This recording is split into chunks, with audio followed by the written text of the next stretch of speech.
halting. I believe.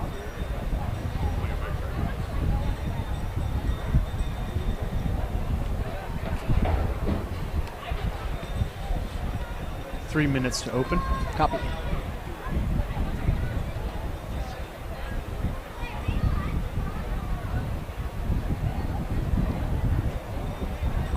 Hey, no bugs. What happened to all the bugs usually? Oh, there's a massive bee infestation around here. I don't know if they sprayed this year or not, but bees have not been an issue so far. I did see a stink bug earlier, so look at that. Ah, the band, Elwood. The band. The Cougarachos. Turn on my mic, please.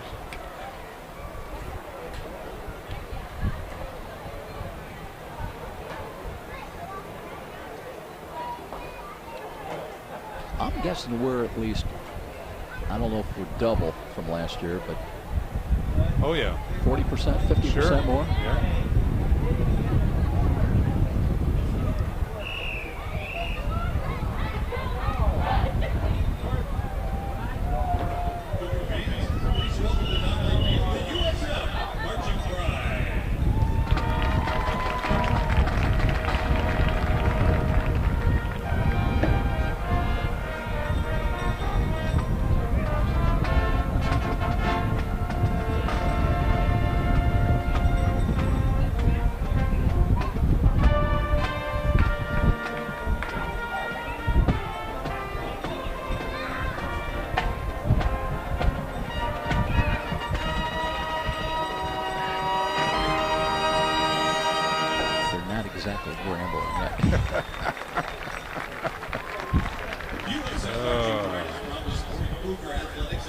Robert says, "You're on." Yeah.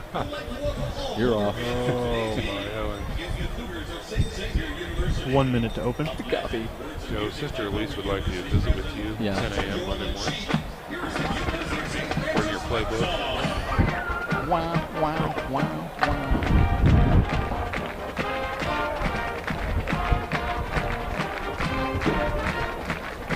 Speed up that polka fight song.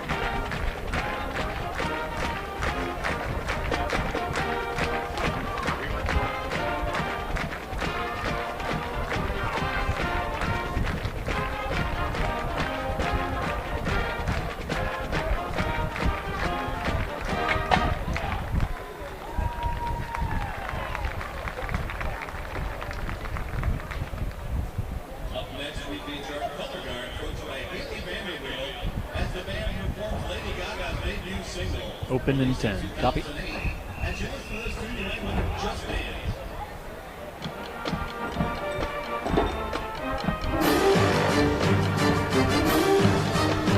It is game time for the winningest college football program in the state of Indiana. It's the University of St. Francis Cougars on Redeemer Radio. Now, live to the stadium with the voice of the Cougars, Joe Parson, and the Redeemer Radio sports team.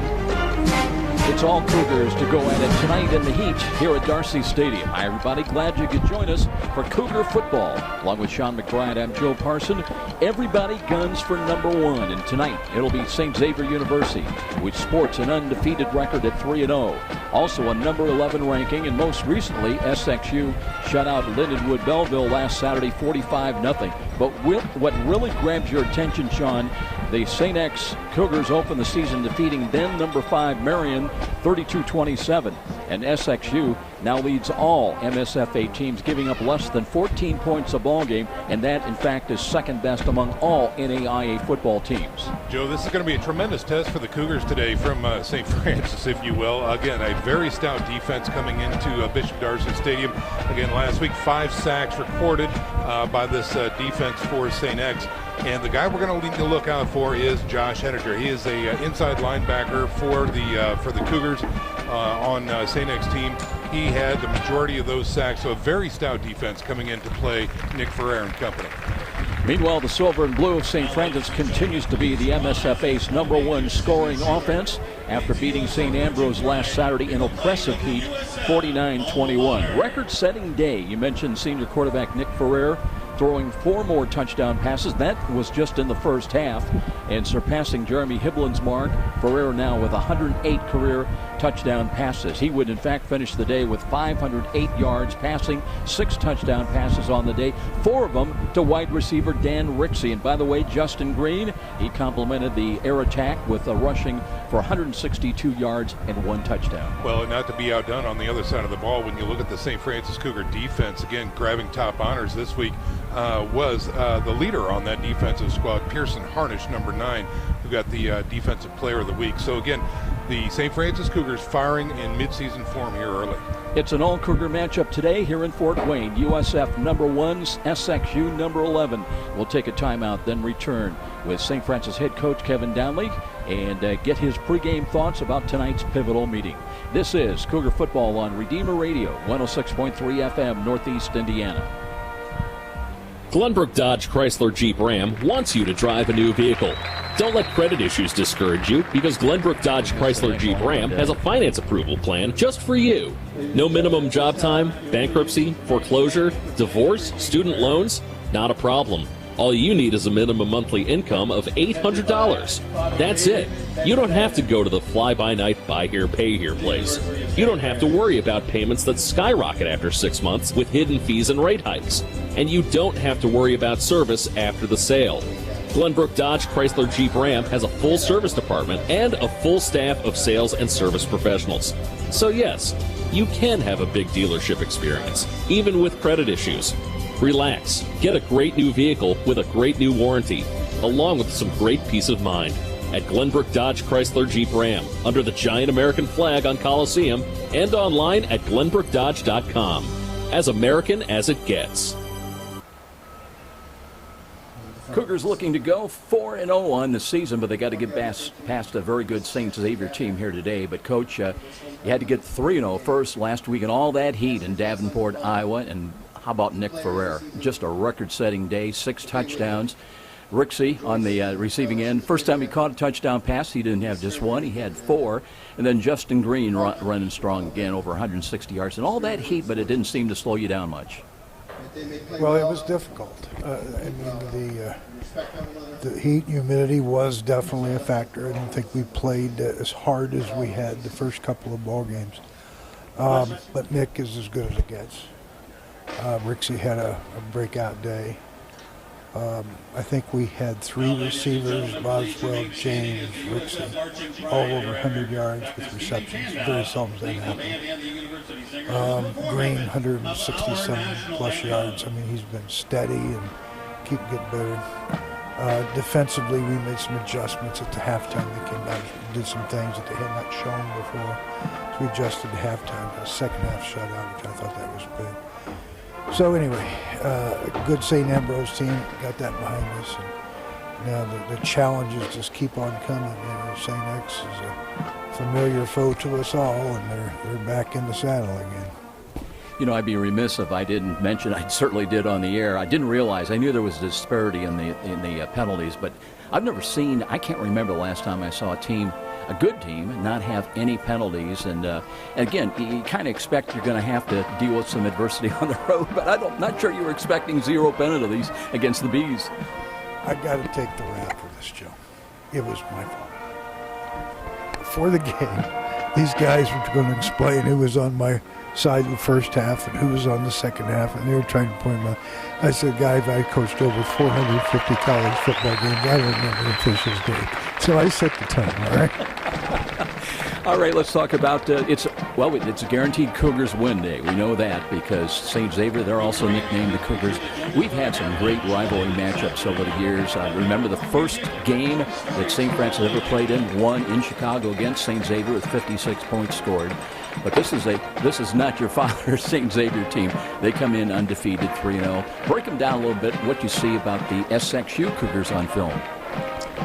You know, they do what they do. They're just doing it better right now. They've got a playmaker at quarterback who transferred in. And he's a guy that runs a scramble drill well. And, you know, their passing routes look like rats on a table sometimes. They're just running around. They get open. Quarterback scrambles around, makes plays. You know, their first ball game against Marion scores, takes the lead, a minute to go. They got 4th and 18 and hook up on a touchdown. So, I mean, they can score at any time. They're good. Defensively, man, they just line up and get after you. They're a pressure team. They play hard. You know, they play like their hair's on fire, man. They play fast. So, got a lot of respect for Coach Femme. He's a good man and does a good job with those guys. So we'll have a good game today. This will be how a college football game is supposed to be played. Head coach Kevin Donley, and only the coach can put it in the words that he does. He's been the one and only head coach of the University of St. Francis Cougars, come in ranked number 1 of that national championship year, a season ago, when they were 13-1, 5-1 in the Mid-East League. They won their final 9 games in a row to win the NAIA National Championship. Meanwhile, Mike Feminist, he's been there 19 years at St. Xavier University in south side of Chicago. They are 3-0, ranked number 11. A year ago, they were 5-6. They lost their season finale against Robert Moore, 38-20. And that's the first losing season since they went 4-6 back in 1999. So obviously big improvement for SXU coming in to this season, and they are unbeaten at 3-0. Let's take a 1-minute timeout. We'll be back with more of our pregame presentation. Warm afternoon and evening here in Fort Wayne. A lot of places here in the Midwest. We'll be back with more. This is Cougar Football on Redeemer Radio 106.3 FM, Northeast Indiana. Make a difference in your life and others by joining. Every great team has focus and talent, and at Parkview Sports Medicine, our focus is on you. From performance training and nutrition counseling to orthopedic surgery, athletic rehab, and more, Parkview Sports Medicine's got you covered. You can Copy that, Joe. I'll run 330s. experts in sports medicine Joe, if you to want to improve come the down, performance and I can treatment talk of about, athletes like you. the air Go to down here if you want. parkview.com/sportsmedicine to learn how we can Hold help on, you Sean. and the athletes in your life be your best. Parkview Sports Medicine. Upgrade your game.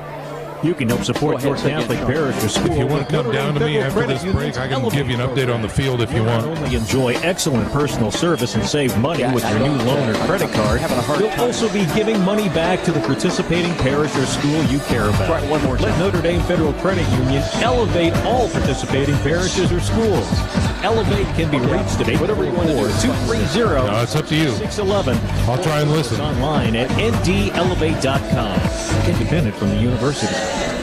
A clean office space. Okay, that's an easy choice. And choosing the right company to clean your business is easy too. Siokas Professional Cleaning is the choice of a lot of Fort Wayne companies because of the 100% satisfaction guarantee. Siokas does it with built-in check systems to make sure your business is cleaned beyond your expectations every time. First impressions are critical, so make sure yours is always the best with professional cleaning from Siokas. The best people, the best service. 483-2112 or online at siokas.com. Back at Darcy Stadium, I'm Joe Parsons. Sean McBride down on the field getting ready with our referee Jeff Gwynn tonight for the coin toss, the meeting in midfield. Sean, let's go down to you just briefly because we're showing 88 degrees, sunny skies here. Winds out of the east about 5 miles an hour. Heat index at 90. What's it feel like down there? You're standing in the shade, though, I see. Well, I'm not a dummy, Joe. It is warm down here on the field. It's every bit of 90 degrees on the field. The wind is out of the east. Mirror Lake is showing some activity, but really it's kind of stagnant. I think it's an upper level wind. I know we can feel it up in the press box, but there's really not a whole lot moving down here on the field as the Cougars start to make their way out of the tunnel. So we'll keep an eye on that, but it's going to be hot and steamy for a while here. Back up to you. Going to go back to Sean down on the field here momentarily as the co-captains are maneuvering in place. Other games going on today. 3-0 Concordia. They're taking on Robert Morris. Marion playing at Olivet Nazarene. Other matchups, Taylor hosting Trinity International. USF Illinois, they're at Siena Heights, and Missouri Baptist, they're home to St. Ambrose.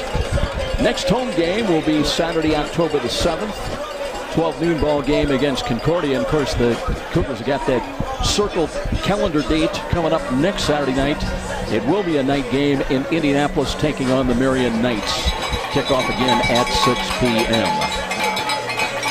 Cougars averaging 57.3 points a ball game. Puts them number one in both the MSFA and among all NAIA football teams.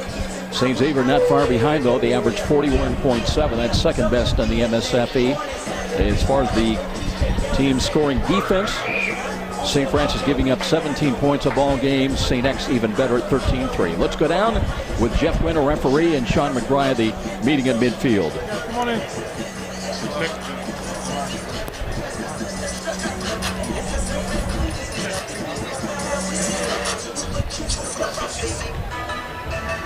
Hey, any questions, fellas? Okay, sportsmanship today is play hard, have fun, be good sports. All right. You guys made a trip. Who's going to call it for me? You going to call it? Yes, sir. Okay. Zebra head, side is heads, that side is tails, right? That side is heads, that side is tails. I'm going to let it hit the ground. What's your call? Heads, sir. Heads? Heads. Heads is called. It is a heads. You win the toss? We would like to defer. You going to have to defer? Okay. Okay, Joe, so St. X won the toss. They have deferred to the second half, and it looks like they're going to defend the north goal.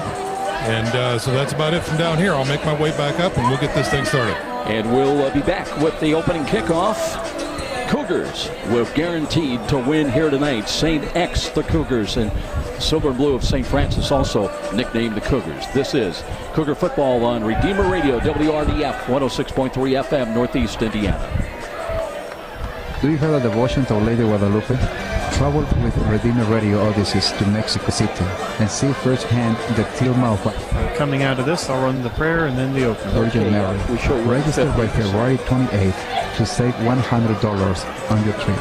To find more information about our Mexico Odyssey, visit Redeemer Radio Odysseys on our website at redeemerradio.com or call me, Tina Schneider, at 260-436-2482. In the name of the Father, and of the Son, and of the Holy Spirit, amen. Let us pray. As we gather in your name, O Lord, there are so many things for which we are grateful, for you have created us in your image and likeness, and you have filled us with gifts and talents and abilities. We thank you for the gifts that you have bestowed upon these athletes, their coaches, their parents, and their supporters. We ask you to bless this contest in which we show forth the beauty of creation by using our talents wisely. Help us always to use them for your greater honor and glory in a spirit of fairness and competition, so that this game may truly be a way of bringing to the world an awareness of you who are Lord forever and ever. Amen. In the name of the Father, and of the Son, and of the Holy Spirit. Amen. Strap in and turn up the radio for hard-hitting, high-scoring USF Cougar football. Coach Kevin Donley joins Joe Parson and the Redeemer Radio sports team for one of the great traditions in Fort Wayne sports as we count down to the kickoff on Redeemer Radio. Justin Green back deep, ready to return the opening kick out of the south end zone, setting up right at the goal line. Has 4 kickoff returns this year, averaging 15.8 along of 29. Winds out of the east. Every once in a while, the American flag will kick up, so that'll be a crosswind a little bit from the far side out of Mirror Lake coming to the near side. A lot of sunshine here in this late September Saturday afternoon.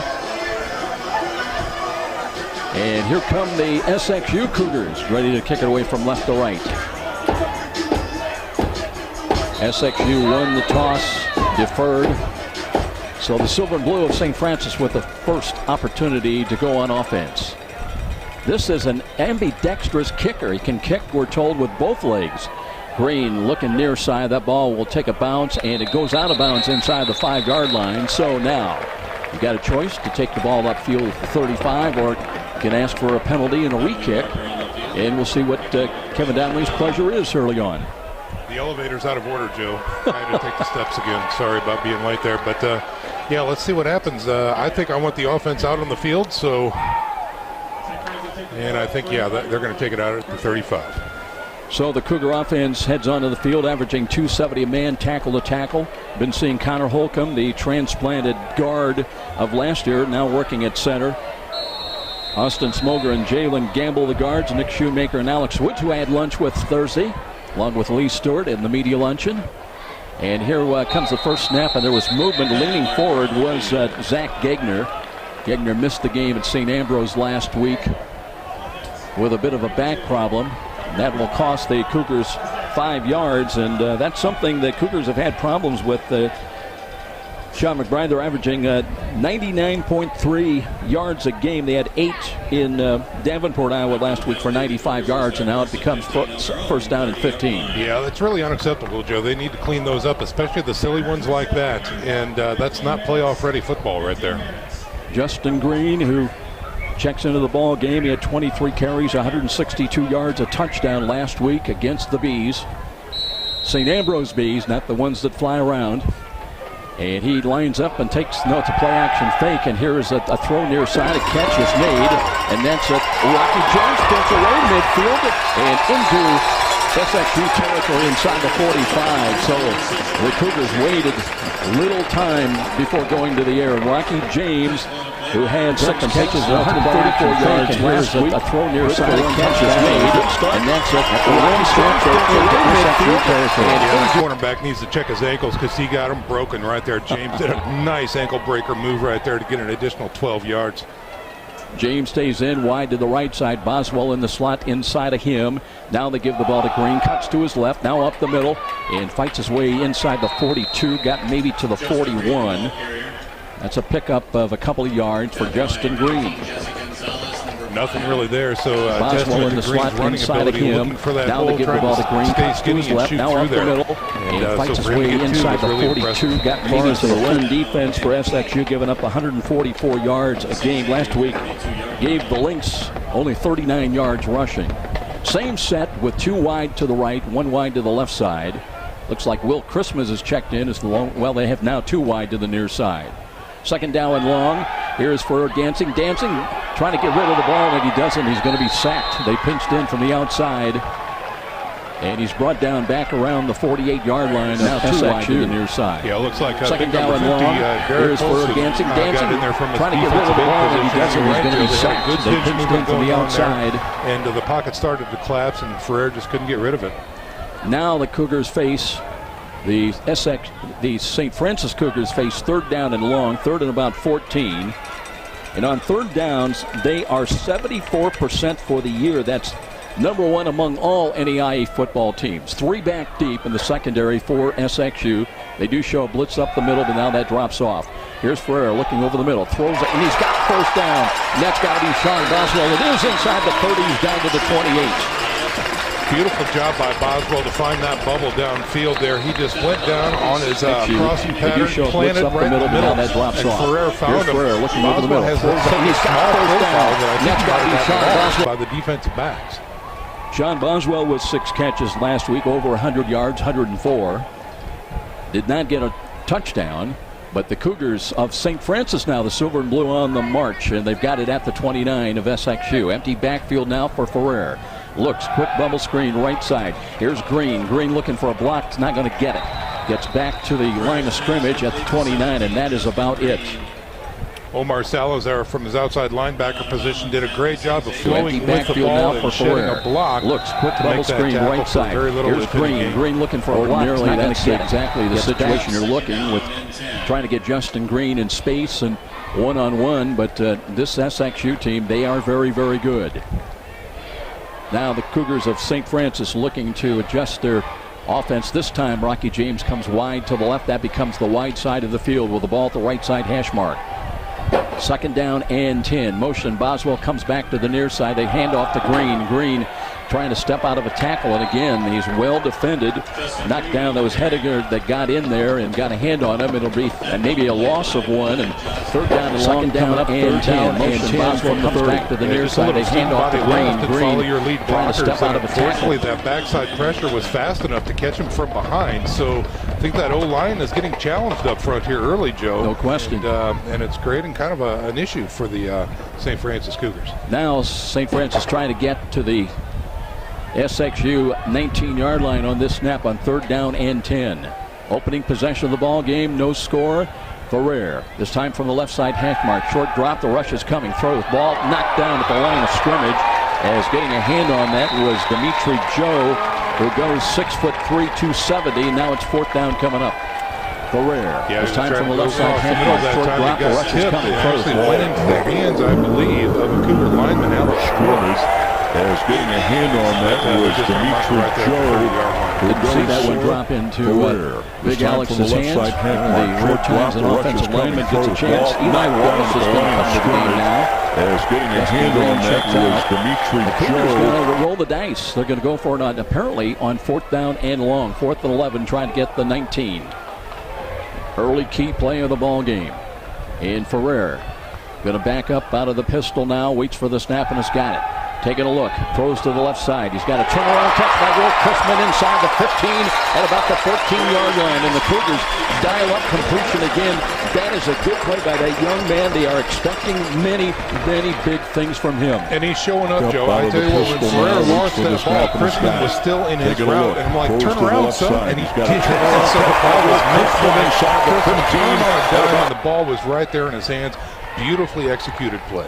Chrisman now stays in. He's tight to the right side. Cougars go to their goal line offense at the 12-yard line. 1st and 10. Green is back in as the running back, I believe.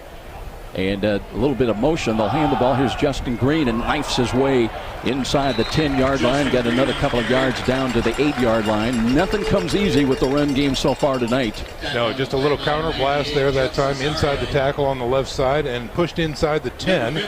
So it was effective and in a very safe play. Call it a gain of 4. 2nd down and 6.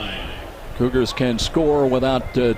can pick up a 1st down, I should say, without scoring somewhere inside the 3-yard line. Connor Holcomb getting ready to snap the ball back to Nick Ferrer, who had 6 touchdown passes last week.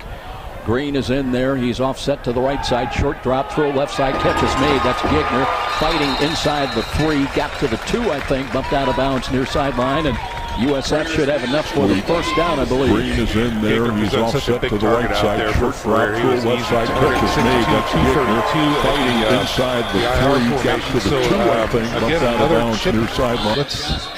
That's awful close, Joe. Are they going to measure this? I thought it was a gimme. So did I. I don't know that that's the best spot. Jeff Gwynn is going to take a look. I mean, he gave it to him. Yeah. Okay. Okay, good. So it will be 1st and goal. I think that's 9:20 remaining here in the opening quarter. Sun blanching out some of the numbers over our shoulder here coming out of the late September evening. So St. Francis now 1st and goal from the 2-yard line. Somebody said it's autumn, Joe. Yeah, right. Yeah, they didn't tell the... Chris Smith comes in and they give the ball Green. Green cuts back to the middle, dives down inside the 1, did not score. St. Xavier was expecting that. They brought everybody up in support defensive left side, including Danny Sirocco, their middle linebacker. So it'll be 2nd down and goal from just inside the 1.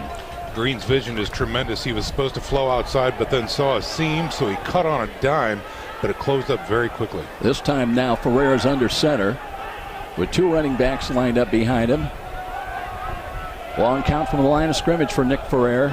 There was movement at the line of scrimmage defensively. Green off tackle is going to win the easy race into the end zone. Let's see the penalty flag though, which way it goes against. Now, if this is Davenport last week, I know which way it's going. Well, they allowed them to run the play. I'm going to say this is going to be encroachment by the defense. Green here. is in there. He's offset to the right Jeff side. Short drop through, left side catch is made. That's Gigner fighting inside the 3. So give the touchdown to Justin Green. Had win last week. He gets one today to start this ball game. Time of the score is 8:15. And St. Francis Cougars jump in front 1-0 on the easy touchdown run by Green off to the right side. A couple of key conversions on, especially that one to Chrisman on 4th down, were just huge. Now Gavin Gardner, who was 6 of 7 last week in extra points, trying to make it a 7-0 lead. It's long enough on the way and good. And St. Francis on the opening drive puts the football into the end zone, grabs the early 7-0 lead. We'll be back. This is Cougar Football on Redeemer Radio, 106.3 FM, Northeast Indiana. Hello, I'm Tom Steele. You'll have with an Tom Steele Tire and Auto Repair, a family-owned business for over 35 years. We carry all major brands of new tires, as well as a large selection of quality used tires to save you money. We do all types of auto repairs, be it brakes, alignment, or just fix your air conditioning. Tom Steel Tire, North Clinton or Illinois Road. Give us a try. You'll be glad you did. With Sean McBride, I'm Joe Parson. Welcome back to Darcy Stadium. He missed the opening comments from Kevin Donley. They were priceless, Sean. He was talking about SXU. And when I say this, when I repeat it, let me say he has the utmost respect for SXU, but he said sometimes their wideouts are a little bit unconventional. He said at times on film they look like rats running around on a table.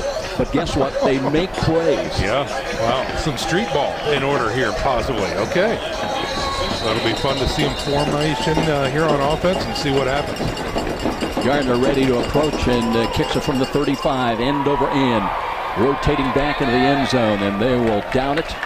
And it'll come out as a touchback, and SXU will go on offense for their first possession of the ball game. Kevin Donley was also talking about the respect that he has for Mike Feminist and his program. 19 years he's been the head coach there at St. Xavier on the south side of Chicago.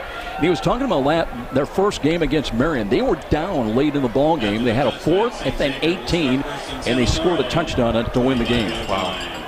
Well, that's impressive. Shows some bravado and some good confidence in your offense. Now they're going to open up with an empty backfield, and that puts... That's Martinez. That's Alex Martinez who starts at quarterback tonight. 3 wide to the right, motion out of it, right to left. Here's the throw coming near side, and that's too high, incomplete. And I tell you what, that was Nick Suzuki. That was the intended receiver, but he's going to have number 21's jersey imprinted. I believe it was Ryan Johnson had the coverage, and 3 wide to the right, motion out of it, he was not going to go far after that catch, even if he could have made it. And that's too high, incomplete. Second down and 10, no huddle offense now. Nick for the SXU Cougars. Short drop again by Martinez, looking, and they've got him bottled up and sacked back inside the 15-yard line. Oh my! Take your pick. James Janicic was there, but a lot of silver and blue. He didn't have a chance. Boy, oh boy, that was a tremendous job by Martinez looking, and he didn't stand a chance the 15-yard line. Person Orange also there. He had 13 tackles last year. That's a big loss now. A lot of silver and blue. Back to the 15-yard line. They've got to get out to the 35 on this snap. Now they've got a protector in to the left of Alex Martinez. Drops to the 5.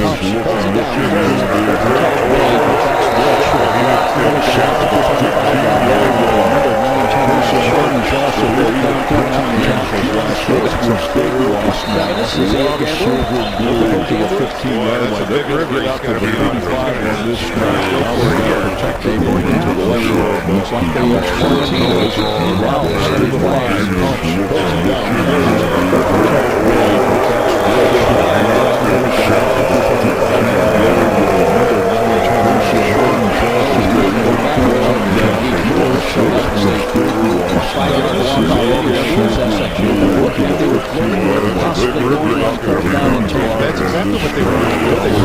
St. Francis, when they don't play for Xavier, they don't release them against St. Francis at all. So they were trying to get the 25 yards.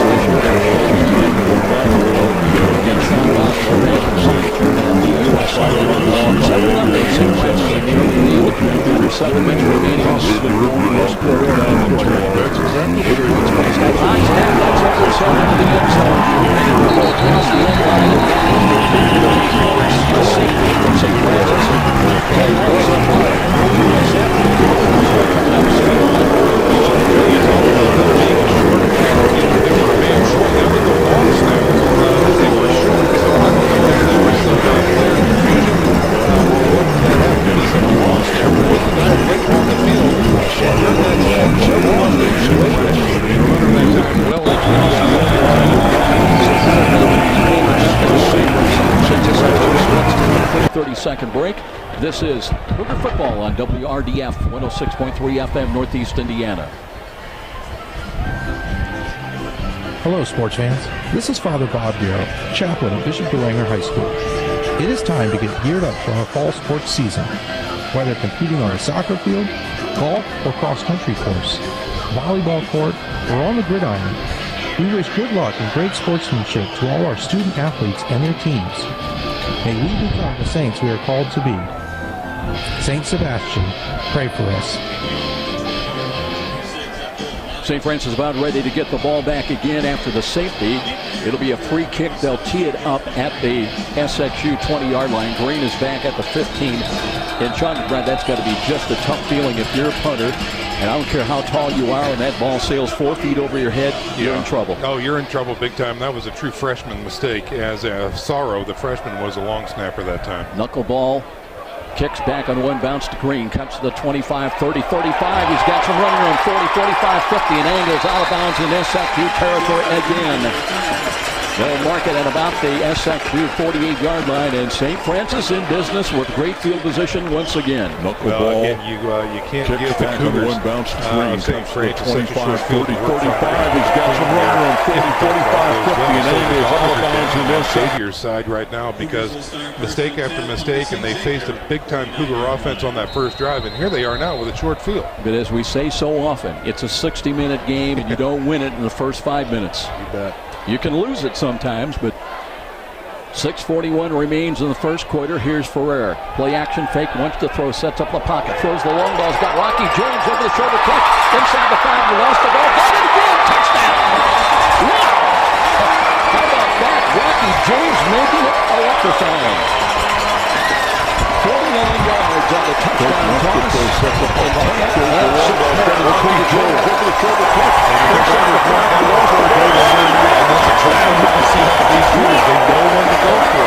They had the short field, they had the momentum, so they struck early and fast, and a beautiful play. Great concentration by James. He bobbled it twice, then was getting tackled as he went into the end zone and kept possession.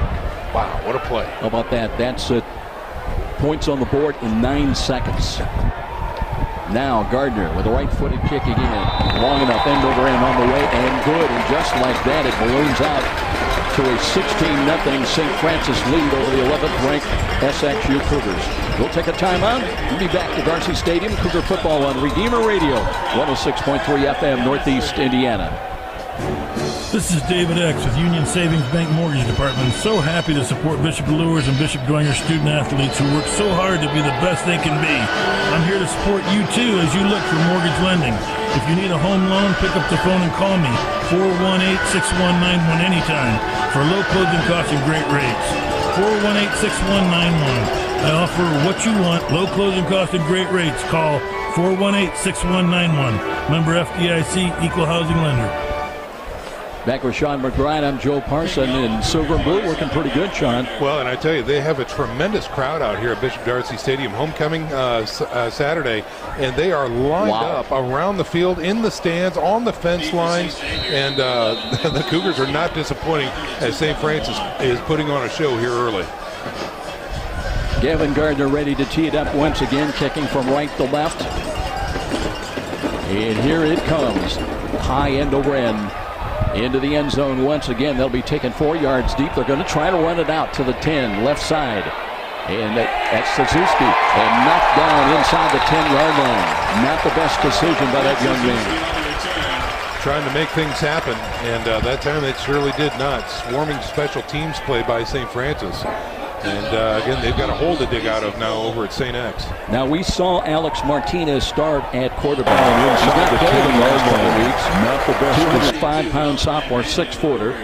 Came in with 65% completion average, 346 yards, 6 touchdowns, no interceptions. And let's see if they stay with them in an empty backfield once again. 3 wide to the right, 2 wide to the left. And a short drop, they throw to the left side. There's a catch made, or was it? The little bit bobble there, it looked like, as Chris Simmons does handle the ball. They call it a catch, and they stay with Alex Martinez at quarterback. He's a gunslinger, Joe. You see that sidearm delivery on that throw. Just trying to get a little more breathing room. A short drop again. Looks left side. It's not there. Now scrambles. Throws it as long as he can downfield. Looking, that one overthrows everybody. Good coverage down there. As Lee Stewart, who I had lunch with at the media luncheon on Thursday, the ex-T-Bird out of Lima Central Catholic. There you go. I've been everywhere.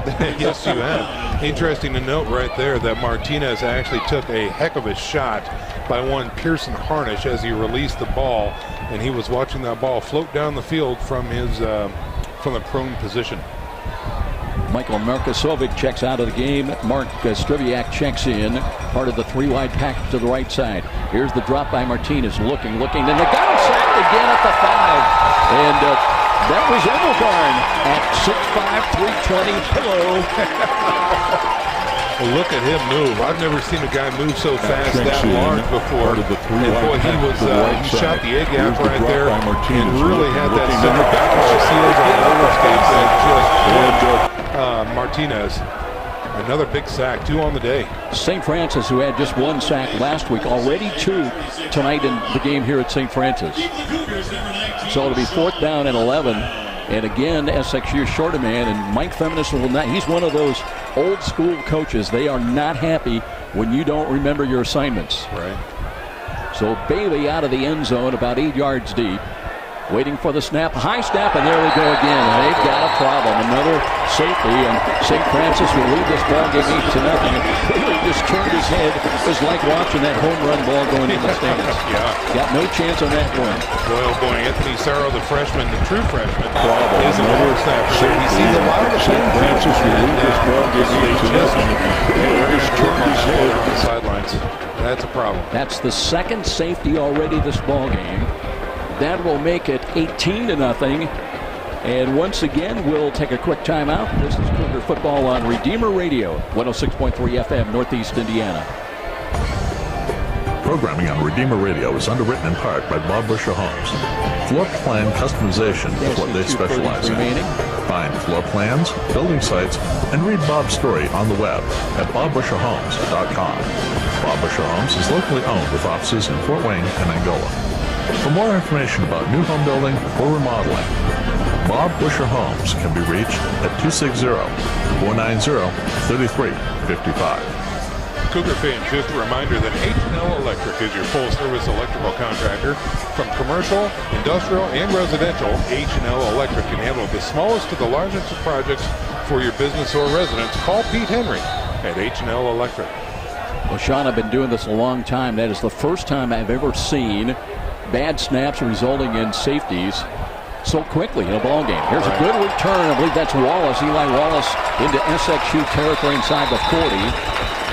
And they'll spot it again. Excellent field position for St. Francis at about the 36, I think. I've ever seen. And who can believe this? 5:08 remains in the first quarter, already 18-0 St. Francis.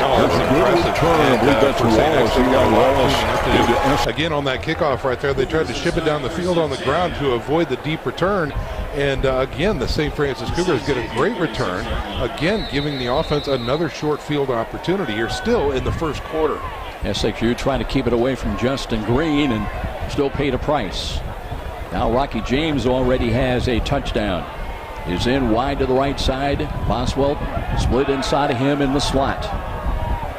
And I believe that's Nate Carson wide to the left side. Here's Ferrer, wants to throw, looks, dances, throws over the middle. It's got a diving attempt, nearly picked off. Good defense, knifing in there, one of the linebackers to tip that ball away. Incomplete pass, and it'll be 2nd down and 10 as SXU desperately looking for any kind of a play. Yeah, they needed that. They truly did. And that was Teontae McDonald, the strong safety, actually, number 27, who got a paw out there as Boswell was going horizontal to get that pass, and it looked good. I think he was going to make that catch, but a last-second jab knocked the ball away. Tandem wideouts now to the near side, 2 wide to the right. Green is the running back, offset to the right of Ferrer. 2nd down and 10. Now the corners. Here's the delay coming up, and nothing doing for Justin Green as they're really keying on him tonight in the middle. Yeah, great penetration that time by the D-line for St. X.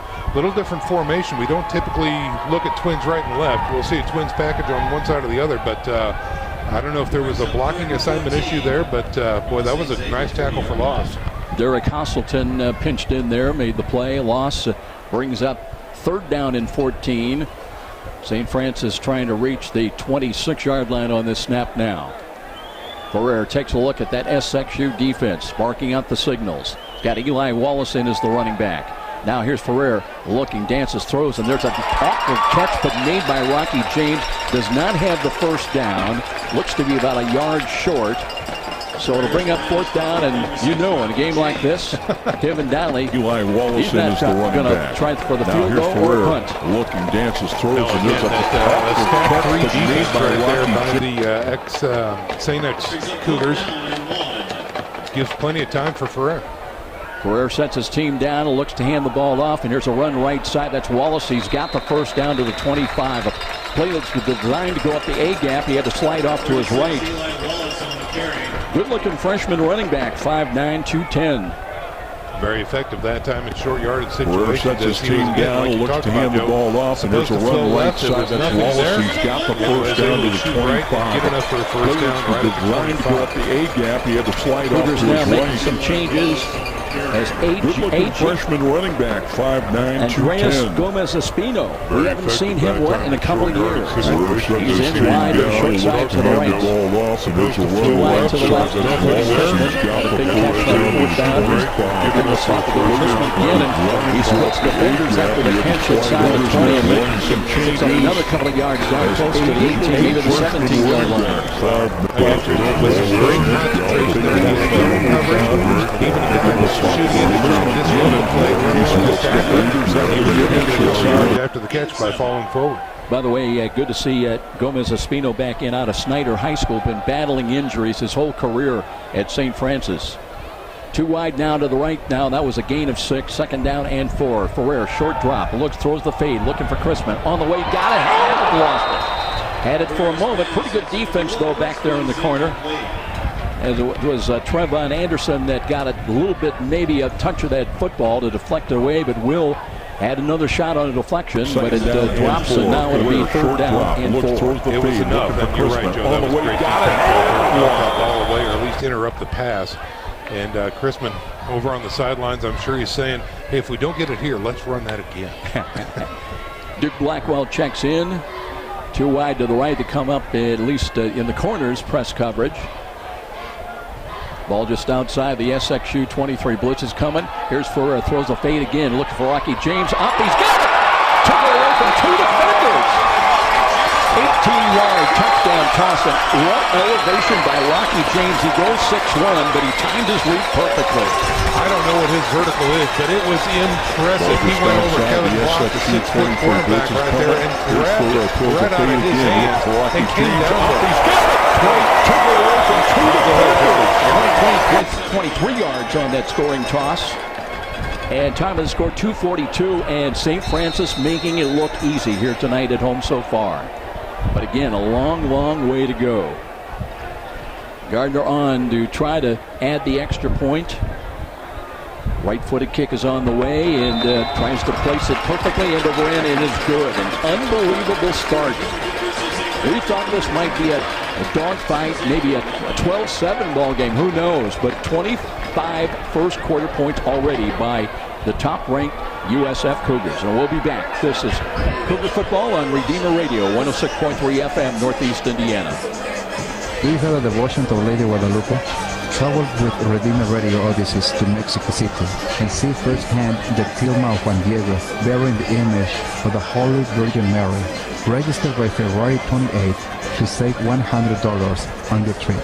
To find more information about our Mexico Odyssey, visit Redeemer Radio Odysseys on our website at redeemerradio.com or call me, Tina Schneider, at 260-436-2482. Well, the Cougar fans on homecoming packed in, I mean jam-packed tonight. Here in the game, the first game of the season under the lights, and they've got to be enjoying what they're seeing so far. Yeah, I mean, geez, the Bruce Dye Center is almost nearly completely full. There's 10 deep at the corral over there on the north side, and the stands are full. Gardner driving it in high, end over end. Again, this will be about 7 yards deep this time. They won't bring it out. They'll take the touchback, and Sosefsky says, let's start a little better field position I had last time when I only got out to the 10. But Mike Feminist has got to be wondering, did we get off the bus yet? This is like a nightmare, my worst nightmare. Well, you have to wonder if, in fact, Martinez is going to be in as quarterback this time. They've got to have an agent for change at this point because the offense is clearly not working, and I don't know if Martinez is your answer. He does come out with his third series for the And God help them if they get into a fourth down situation where they've got to punt. Yeah. They might want to just run a play. It might be the better choice. They'll run a sweep, jet sweep coming near side. Hand the ball to Mike Ivlo. First time he touches the ball. And he's a good running back. Came in with 309 rushing yards and a couple of touchdowns.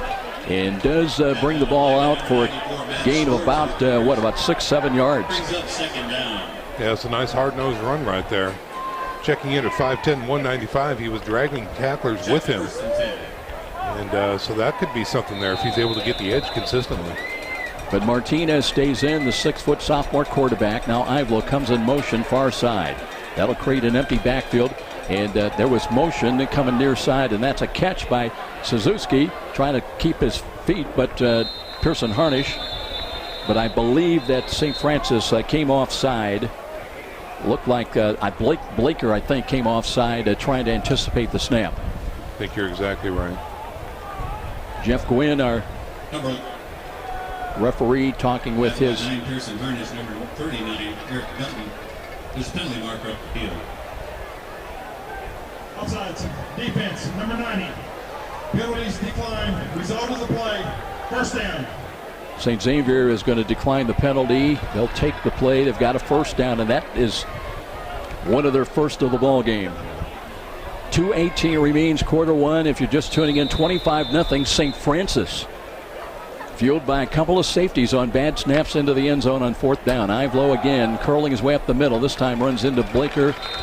And Pearson Harnish, of course, getting off the bottom of the pile with Eric Dutton. Those two are like bookends, Eric Dutton and Pearson Harnish. A year ago, Harnish had 131 tackles, and get this, Eric Dutton had 121. Pushing each other to excel. Call it no gain, second down and 10. Empty backfield again, 3 wide this time to the left. Short drop, here's Martinez, throws, and that one's caught. And they've got a first down. Suzuki trying to spin away and gets it into St. Francis territory. Denton came over and had a hand in the stop, but they'll move the chains, and now looks like SXU has finally got their sea legs. Yeah, Dutton tried to jump that route and get that ball, and unfortunately missed. He had to come back and help make that tackle. No huddle offense now for SXU on the draw. They do throw the ball near side. And whistles were blowing right away as the catch was made by Stribiak here on the near sidelines. Yeah, it looks like he stepped out when he tried to turn north and get some additional yards. So minimal gain, if any. Yeah, they're going to move that ball back to the USF 48-yard line. So no gain, second down and 10. In spread offense this time, the running back is Ivlo, and he goes in motion far side. Back there is lonesome is Martinez. Drops the throw. Looks near side. Throws. Nice catch. Suzuki gets away. Steps out of a tackle. He's down to the USF 31-yard line. Still on his feet. Finally is pushed down and brought down by Eric Dutton. Tough kid. Yeah, I tell you what, he's got a very strong right arm because he knows when to throw it out there and get the stiff arm going and steps out of a tackle. He's down to the USF 31-yard line. Still on his feet. Motion right by left by Stribiak. They hand the ball to him as he angles to his left. Got inside the 28 to about the 27. Let's see where they spot the forward progress. Looks to be right about the 27-yard line. And St. Xavier now starting to play much better than we saw in the early moments of this ball game. But we're down to the final 33 seconds of the quarter, and we have a St. Francis Cougar down. And is that Dutton? It's a tough call. We got trainers surrounding him right now on the far side of the field. Now check it. It is, let you know in a moment. Is that Green? That may be motion right Green. Yeah, 45. Green. They hand the ball to him as he angles to his left. Got inside the 28 to about the 27. Let's see where they. So we have just a bit of a pause, delay while Green does walk off the field. Cougars a little bit short at linebacker tonight. Marcus Stepp will not play. Devin Green is a inside linebacker. He's a junior checking in at 217 pounds out of Bloomington North. think he's going to be fine. Second down and sticks. Ivlo in motion to the near side. Here's Martinez looking a lot of time in the pocket. Throws to the corners. Got Suzuki out there. Had the ball for a moment and then separated nicely. Great job by Stan Jackson, who got robbed of a pick six last week against the Bees. And made a good defensive play there to take the touchdown away from Nick Suzuki. Here's Martinez looking a long time in the pocket. Throws to the corners. Got Suzuki out there. Has the ball away. And again, Jordan May, number 99, giving a shot to the quarterback Martinez as he releases the ball. But John, Alex Martinez, good arm with that long throw to the corner of the end zone. Low snap, he's got it. Looks again, here comes the pressure. Picked up nicely, goes over the middle, he's got a wide open grab for an easy touchdown. And that time it was grabbed by Marcus Sovic. And with 9 seconds remaining in the quarter, the SXU Cougars are on the board with that touchdown toss. Wow, I'm scratching my head on that one, Joe, because he was wide open. He had a 6-yard bubble around him of no defensive player near him. All he had to do was catch the ball, and he had a touchdown, and that's exactly what he did. 27 yards on the touchdown toss from Martinez to Marcus Sovic. And that'll settle down SXU as they're on the board in the dying moments of this opening quarter. Now let's see who's on for the extra point. Eric Mahdi has been doing a lot of the kicking on the way. It's Abdul Mahdi, by the way, and good. That'll make it 25-7. So SXU on the board, and we'll step out. This is Cougar Football on Redeemer Radio, 106.3 FM, Northeast Indiana. The DeHaze Group is a locally owned, full-service insurance agency that has been servicing clients in Northeast Indiana since 1982. We have proven strategies that link our clients to exclusive insurance programs. Kevin Burns is a proud supporter of sports on Redeemer Radio. Call him at 260-424-5600 for all your insurance needs. The DeHaze Group, exceeding expectations beyond insurance. Still 9 seconds to go. Let's turn things over to Sean. Sure, Joe. Just a reminder to our Cougar football fans, the annual Bishop Luers Men's Night Smoker is Saturday, October 21st. All men 21 and older are invited to join us under the big tent near the Bishop Luers Gym. You can enjoy college football on the big screen featuring the USC Trojans taking on the Notre Dame Irish that night. Mass begins at 5:45 and the party gets underway at 7. Tickets include all of your beverages and food for only $25. That's the Bishop Luers Smoker on Saturday, October 21st. SXU feel a little bit better about themselves now. They've scored in the dying moments of this first quarter after falling behind on the road 25-0 to #1 ranked St. Francis. Left-footed kick is high end over end. That's going into the end zone, and they'll take a knee. No Justin Green back there right now, but it'll come out, and USF will go on offense 1st and 10. Mahdi has a big leg right there, and he proved it. He checks in at 6'4", 200, and I think he's a little heavier than that 200, Joe. Yeah, it kind of looks that way. Yeah, got a lot of it in his legs. So St. Francis will work 1st and 10 from their own 25 now. And we'll see how they play it now in the final 9 seconds of this opening quarter. Ferrer with Justin Green back in there, lined up directly behind him. Ferrer ready to take the snap, hands to Green, cuts to his, works to his left, trying to work outside, steps out of a tackle, turns the corner, across the 25, will pick up 2, maybe 3 yards.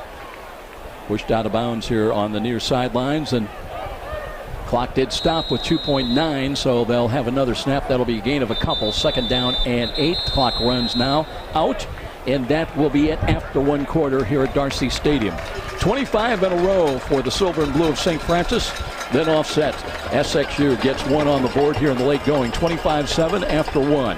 And this is Cougar Football on Redeemer Radio, WRDF 106.3 FM, Northeast Indiana. Looking for an orthopedic specialist?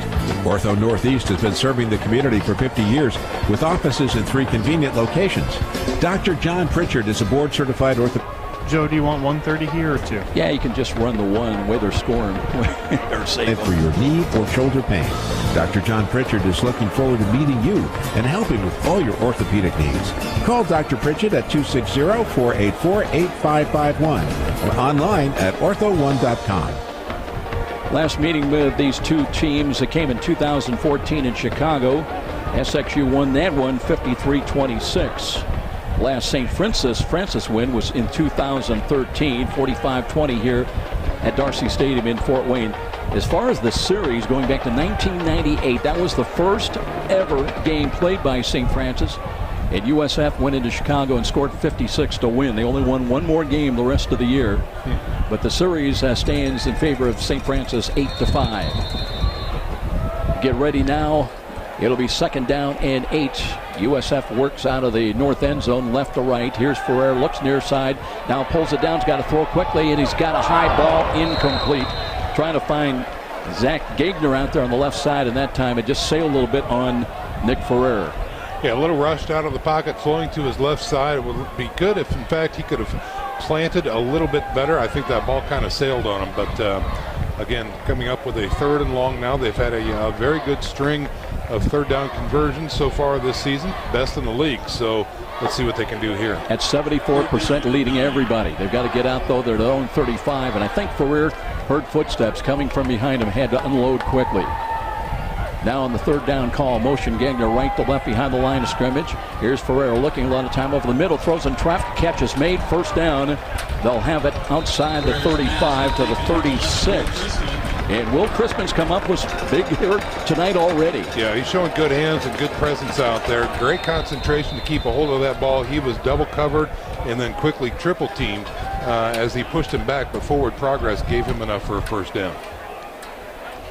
St. Francis trying to shuttle fresh troops in on a warm evening.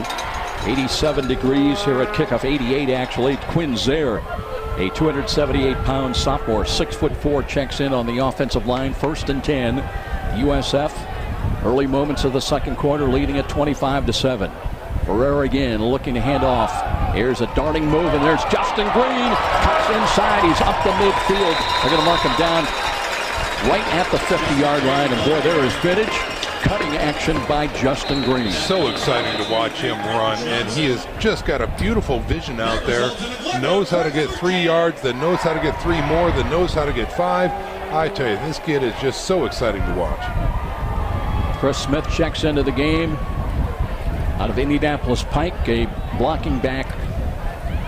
Usually, you never know sometimes. Might see some wrinkles tonight by Kevin Donley. He's offset to the left side. Ferrer out of the pistol. Looks read option. Hands to Green. Straight ahead carry. And into SXU territory to the 47. Just a nice little conservative run that time as he followed his lead blocker through the middle. Tackled by 53, Dimitri Joe. Tell you what, Sean, we have to go to the roster very early here tonight. Right. I've got mine out already. I'm going to have to reposition mine, I can tell already. It'll be second down after a gain of 3. 2nd and 7 at the 13:05 mark. Now they're going to flip-flop wideouts to the far side. And here's Ferrer. He's got Duke Blackwell in motion behind the line of scrimmage, right to left. Looks to hand the ball off. Eli Wallace, stop and go move. Dives down to about the 46 maybe. And what do we have here? I think we got a flag on the far side of the field there, Joe. Eli Wallace on the carry. St. Francis, as we mentioned, one of the areas they've struggled with penalties, averaging 99 yards a game. And Jeff Gwynn will let us know about this one. Offense, number 10. 10-yard penalty, replay, second down. Holding will be the call against St. Francis. He said 50, but I'm wondering if that... I thought he said 10. I think Blackwell, when he was in motion, came to the far side of the field there and then cut back to do a seal block. I may have heard wrong. Yeah. Shoemaker stays in, so that's a loss, and it brings up 2nd and 17. Now with the ball back on the St. Francis side of midfield at the 43-yard line. Rocky James in wide to the short side to the left, 2 wide to the right, including Boswell in the slot. Crispin split wide of him. He's got a big height advantage on the DBs. Now here's Ferrer wanting to throw. Blitz is coming. Flush to his left. He's going to run. There's another penalty flag. And boy, Ferrer was hit after sliding down, and where's the flag? It came from the far side. Yep. You cannot touch the quarterback when they slide down feet first. But there was this maybe offsets. We'll have to wait and see. There was a penalty, looked like in the backfield of St. Francis again. Right, it's typically when those plays take that long to execute, that's going to be an offensive holding probably. But clearly the defender should not have crunched Ferrer as he was clearly down.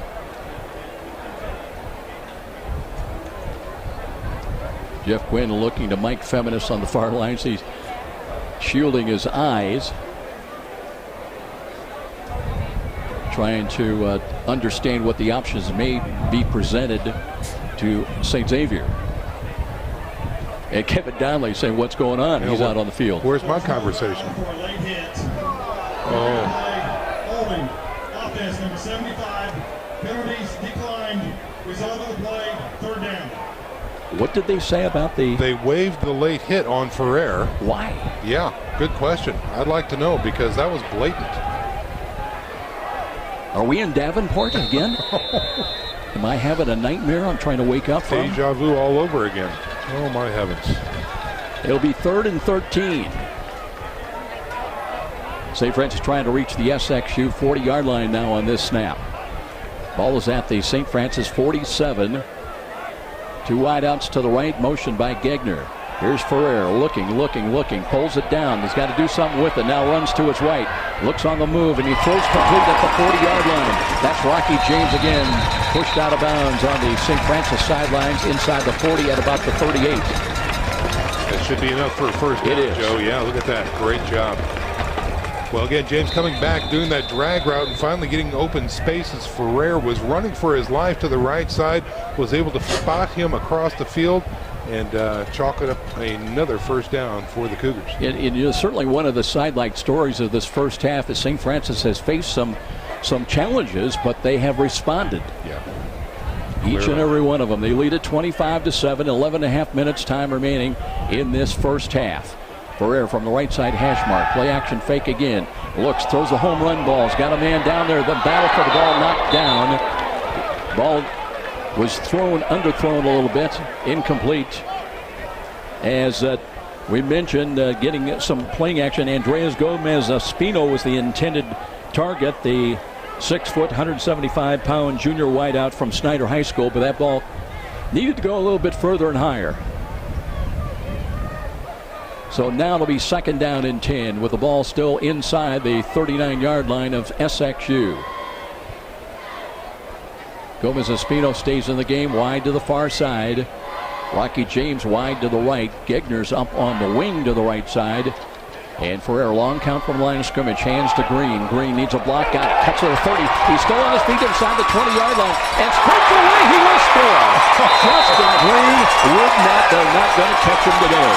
That will be a 38-yard touchdown run officially by Justin Green. And it all started right up front. The left guard, Jalen Gamble, gets an official attaboy on that play as he pulled from his left guard spot, went out to the flats and pegged the defender there and is able to get Green out in open space. And it all started right there. What a tremendous run. Green broke, 2 or 3 tackles en route. But yes, set up nicely by good block by Gamble. And now Gardner trying to make it a 32-7 lead. And the kick is on the way, and that is good. And now we've got some extracurriculars, and there's penalty. Or is there a penalty flag? It might have been just the ball coming back in. And now there it is, and you sailed high. But I tell you what, we'll take a timeout, and we'll sort it out. On the board, it's 32-7, silver and blue. This is Cougar Football on Homecoming, right here on Redeemer Radio, 106.3 FM, Northeast Indiana.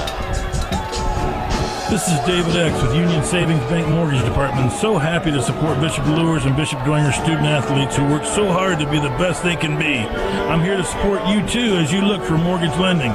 If you need a home loan, pick up the phone and call me, 418-6191 anytime for low closing costs and great rates.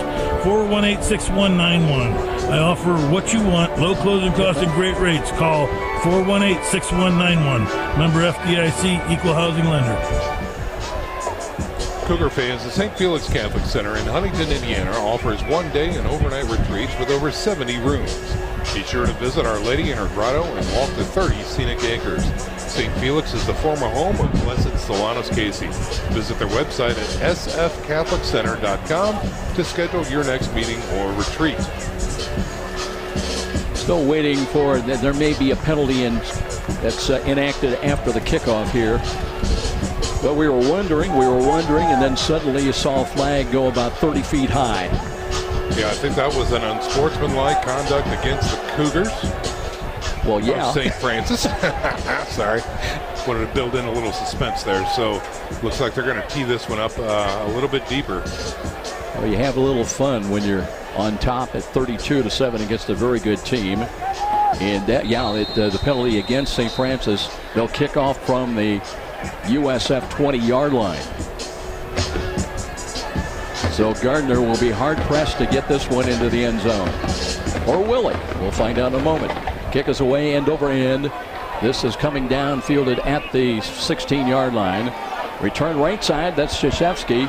And across the 30-35, still on his feet, tripped up and gets it out on second effort up to about the 39-yard line. Some of the best starting field position for SXU of the night with 10:59 remaining here in the first half. Well, let's see what happens here. Again, the St. X Cougars were able to put a drive together there in the first quarter based off the run. They finally found the edge. They got the run game established. That opened up the play action, and then that opened up the read option as well. So they were able to put some things together. Let's see if they can build on that.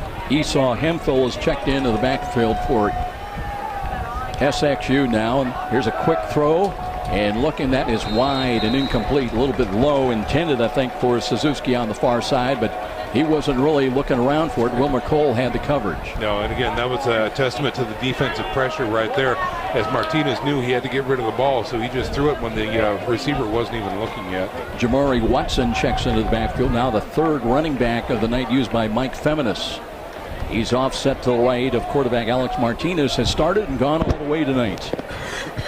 Second down and 10. Too wide to the left side. They hand the ball off, and there's Watson, and he is knocked down. It looked like Spencer Coward was in there. Coward knocks him down. It'll be a loss of a couple of yards, and it'll bring up third down and even longer. Yeah, hats off to Hemmelgarn, too, there, as he was right there. Put the center back on roller skates, and really just blew up the hole. By the way, Devin Green was in that last play. Now runs off the field. He's okay. He was shaken up a little bit earlier in the ball game. Cougars now with Jordan May in at right defensive end. 3 down linemen. There was movement at the line of scrimmage. They back away, no penalty flag.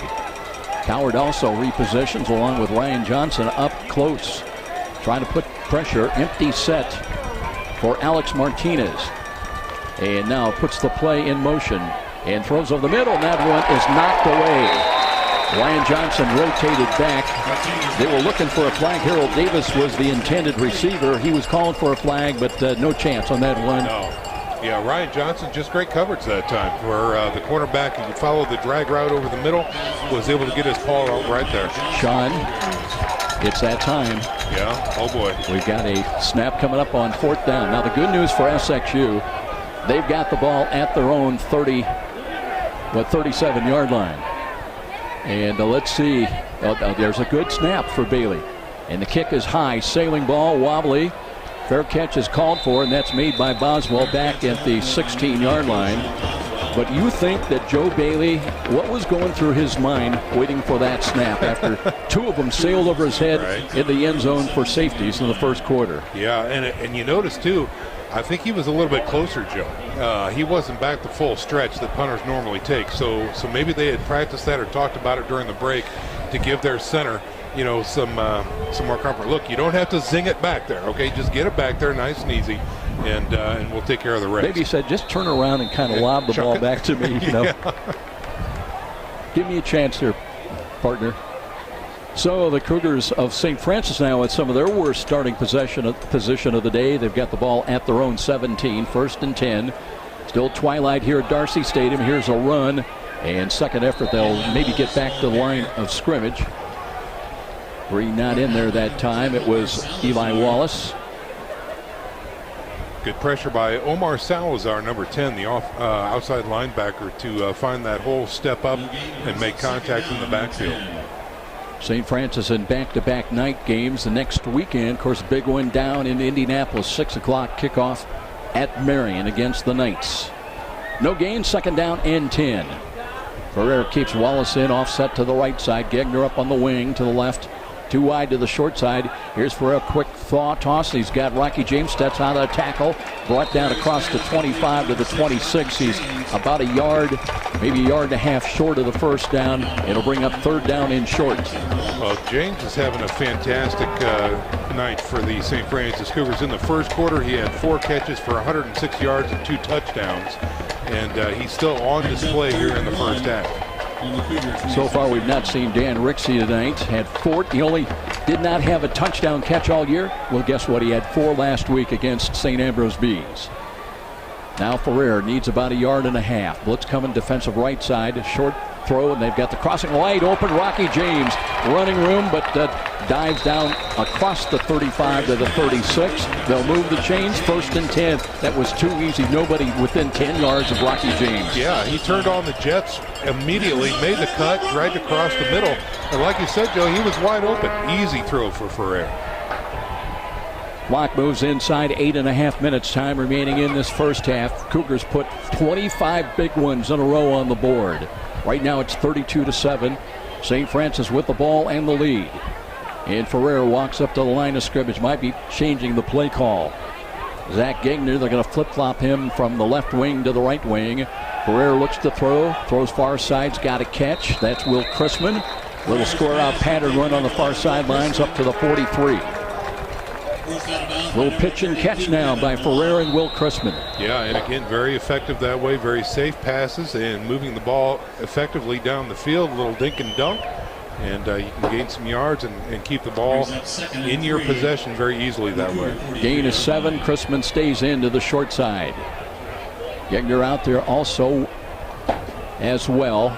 Too wide to the right. And here is Ferrer, hands the ball off, and Green, that time, did they get the face mask? He did not get much. Maybe back to the line of scrimmage, that's about it. Yeah, good penetration that time by the DN for St. S to come crashing in from there and cause a disruption. He was able to swim past his block and reach in and make that stop. That was Anthony Kowalczyk, who had 5 tackles, 2 for loss last week in the win against the Lynx of Lindenwood Belleville. Third down, a little bit longer. 3rd down and 3 as we approach the 7-minute mark here. St. Francis at their own 43-yard line. Ferrer again went up to the line of scrimmage. Now flip-flops. Justin Green off to the left. Play clock at 8. They've got time to adjust. Shotgun formation now. Short drop, a throw to the left. That's troubled and picked off. First interception of the ball of the year. And here's a run down the right sidelines. And finally bumped out of bounds, but a good play defensively that time is it was intercepted by Kevin Block. And SXU's now in business trying to cut into this 25-point lead by St. Francis. Yeah, the Cougars on the St. Francis side just didn't seem to be in sync on that play, Joe. The ball was a little bit behind before the receiver was looking at it. The defender was playing right there, did a fine job. Block did, had his eyes on the ball as the receiver turned around to look, and then it was right there in the defender's face mask. So now St. Xavier takes over the football at the St. Francis 28-yard line. And Martinez barking out the signals. Time of the pocket, looking, throws over the middle and wide. A little bit behind the left shoulder of Nick Krzyzewski. Incomplete pass, stops the clock with 6:39 remaining in the half. Lee Stewart had an outside chance at that one, but it was even thrown behind him a little bit. He was trying to make an acrobatic move to get it, but unfortunately he did not. 2nd down and 10. SXU not huddling once again. They spread the field. 3 wide to the left side. Short drop, and there's Martinez looking, checks off, throws back to the left, has got a one-handed attempt that time. And going up with it was Harold Davis. That would have taken just an acrobatic catch. Again, the passer was not on target. No, and it was a 3-man rush. They were showing more, but then Harnish dropped back into coverage. He may have gotten a fingertip on that one to give it a little more elevation. 3rd down and 10. By the way, the ball at the 28-yard line. Try to get at least to the 18 and Got to believe that SXU feels they're in 4-down yardage area, trailing it by 25. They stay empty once again. Short drop again. Martinez, pressure's coming. Flush to his right side, being chased. He throws the ball, completes it. Krzyzewski came back to help. That's a gain only to the 25. So it'll be 4th down and still about 7 coming up for SXU. Good presence of mind for Krzyzewski to come back and help his quarterback out. Hurry up offense again as Martinez has his team set down, but now they back away. Still 25 on the play clock, so they've got plenty of opportunity. Dre Devereaux checks in. Flanked out to the right side. 3 wide to the left. Martinez now claps his hands, takes the snap, steps up, looks, going to throw late, and that one incomplete. Penalty flag's thrown. And it may go against Ryan Johnson, against Stan Jackson. Or will it? We'll see. Clock stops with 5:50 remaining. I believe it will go against St. Francis, though. And Jeff Gwynn about to tell us right now what's going on. Prior to the pass, holding, defense, number 21, 10-yard penalty. Results in a 1st down. Well, it did go. He said 21. That's Ryan Johnson's number. I thought that was Stan. I don't think that's right. Yeah.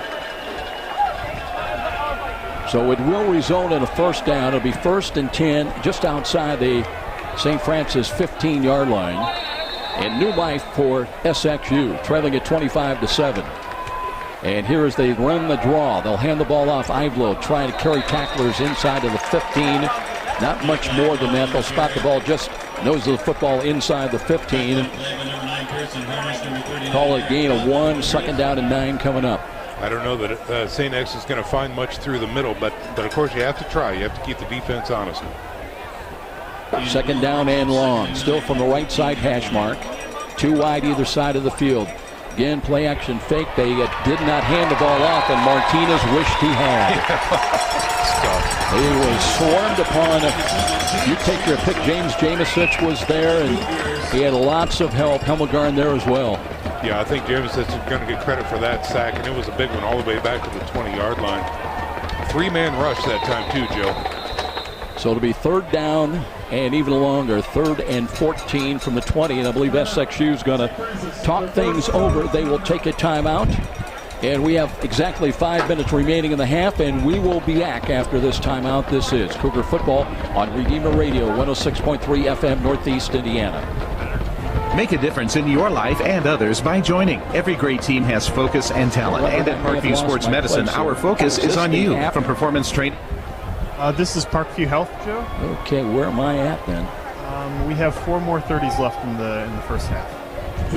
Okay, I'm way behind there. Performance and treatment of athletes like you. Go to parkview.com/sportsmedicine to learn how we can help you and the athletes in your life be your best. Parkview Sports Medicine. Upgrade your game. Warm afternoon and evening. My car thermostat showed 94 degrees coming over here, Sean, on the outside. Mine said help, Joe. That's what mine said. Send water. Officially, unofficially, 88 degrees here at Darcy Stadium at kickoff, and as the sun goes down, it'll get a little bit easier, but the heat X obviously in the 90s. Now it's 3rd down and 15, and here's Martinez giving ground, being chased, throws, and completes the ball. No, it was dropped at the 15. They wouldn't have had enough yardage anyway, so it'll bring up 4th down, and let's see if SXU brings on the field goal kicker, Motti, to try a long one. Well, he's got the leg for it. Does he have the accuracy is the question. And it looks like we're going to find out. He is on the field. 1 for 2 last week, had a long of 28. He's 3 of 5 on the year. He's hit from 53 yards out, though. This one will be from about 32 yards out. Angle off the right side hash mark. 32-yard field goal attempt with 4:55 remaining here in the 1st half. And the hold is good. The kick is long enough. Is it on target? And it is good. 32-yard field goal will make it 32-10. And a stoppage down below, and we'll step out as well. This is Cougar Football on Redeemer Radio, 106.3 FM, Northeast Indiana. This is David X with Union Savings Bank Mortgage Department. So happy to support Bishop Lures and Bishop Joiner student athletes who work so hard to be the best they can be. I'm here to support you too as you look for mortgage lending. If you need a home loan, pick up the phone and call me, 418-6191 anytime for low closing costs and great rates. 418-6191. I offer what you want, low closing costs and great rates. Call 418-6191. Member FDIC, equal housing lender. So a little bit of, I guess, consolation, you could say, for the silver and blue as they keep them out of the end zone. They have to yield. But the interception by Block pays dividends, points on the board on the 32-yard field goal by Abdul Mahdi. Well, and that's exactly what the St. X coaching staff is doing to their team right now, is talking about points off the turnover. Even though it's 3, this is a great thing, guys. This is a great thing. This is what we can build on, and this is what keeps us competitive. And still almost 35 minutes remaining in this ball game when you carry over to the second half. Sure.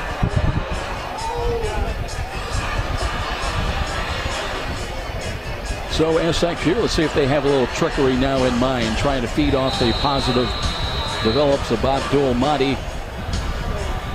They tee it up at the 35. He approaches, kicks it along, high, end over end.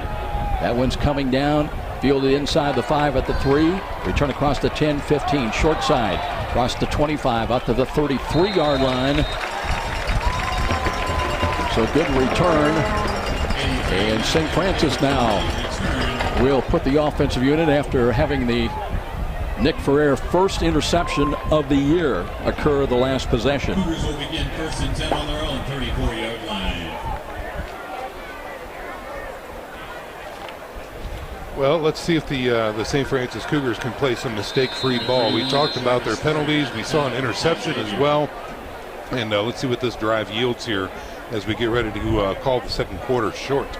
Looks like the number 1's back out there for St. Francis as far as the receivers, but they hand the ball off Green. Darts his way to the right side. Lost the football, but that's recovered by one of the big guys, and he carries it up across the 40-yard line, and that was Jalen Gamble with the nifty hands. Gamble, the big ugly, plucks that ball right out of the air and says, "Here I come." Takes it north of the 40 to the 42. That is fantastic. Says, "Thank you, Lord. I've been waiting for this moment all my life." I get to touch the ball. He gains 5 yards after that pick of the fumble. It was punched out of the hands of Justin Green in the air, and that will be a net gain of about 8. Approaching 4 minutes, time remaining. You know, it's maybe your night when you have plays like that. Now they come up in press coverage on the outside, and it drops off.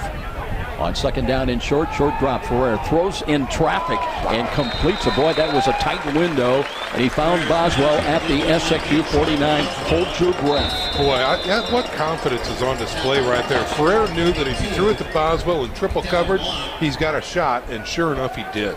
Wow, that was impressive. So they'll move the chains. They'll be at the SXU 49 now. You know, it's so important after that interception to come right back and you just have that next play mentality. You don't worry about, I don't want to make a mistake. Just play with confidence.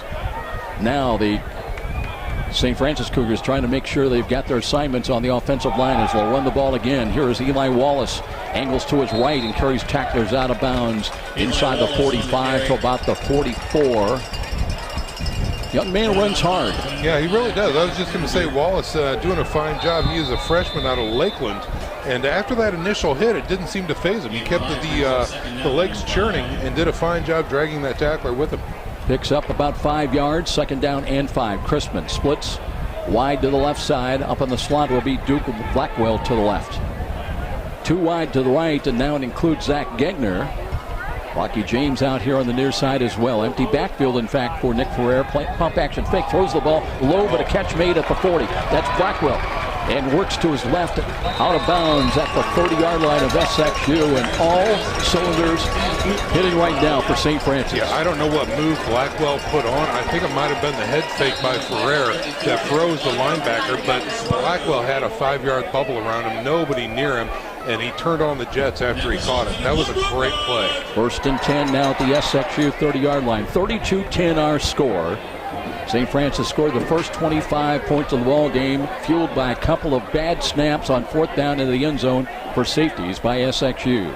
Now Ferrer looks to Green. Off tackle left side. Needs a block, won't get it. But still on his feet. And angles out of bounds somewhere around where? About the 27, 28-yard line. We'll see. Looks like Ferrer a little slow getting up after that play, but he's going to be doing fine. Had to be helped up by an offensive lineman. They'll mark it back just inside the 29-yard line. That'll be a gain of 1. SXU, by and large, they're tough against the run, but they're also tough against the pass normally. Ferrer trying to make a play now. Looks to the right, loads up. He's got Rocky James, and they've knocked him down quickly at the 25-yard line. Pretty good play that time defensively. Yeah, again, the idea of getting James the ball in space very quickly and see what he can do, but not really much after that catch. But still, third and manageable coming up. St. Francis, 2 timeouts remaining. We've got 94 seconds remaining. The clock is running. So St. Francis now on 3rd down and 5. Ferrer just getting back now into the backfield as he waits for the snap. We're down to 1:20 to play. And here's Ferrer, throws over the middle. He's got Rocky James, steps his way left side, cuts inside the 20, down to the 15, and boy, bob and weave with Rocky James on that quick-hitting crossing pattern. He left one of those linebackers out of his cleats. Oh, what a move right there. Love to see the replay on that.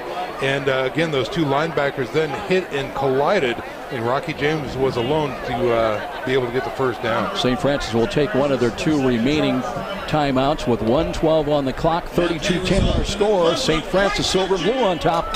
This is Cougar Football on Redeemer Radio, 106.3 FM, Northeast Indiana.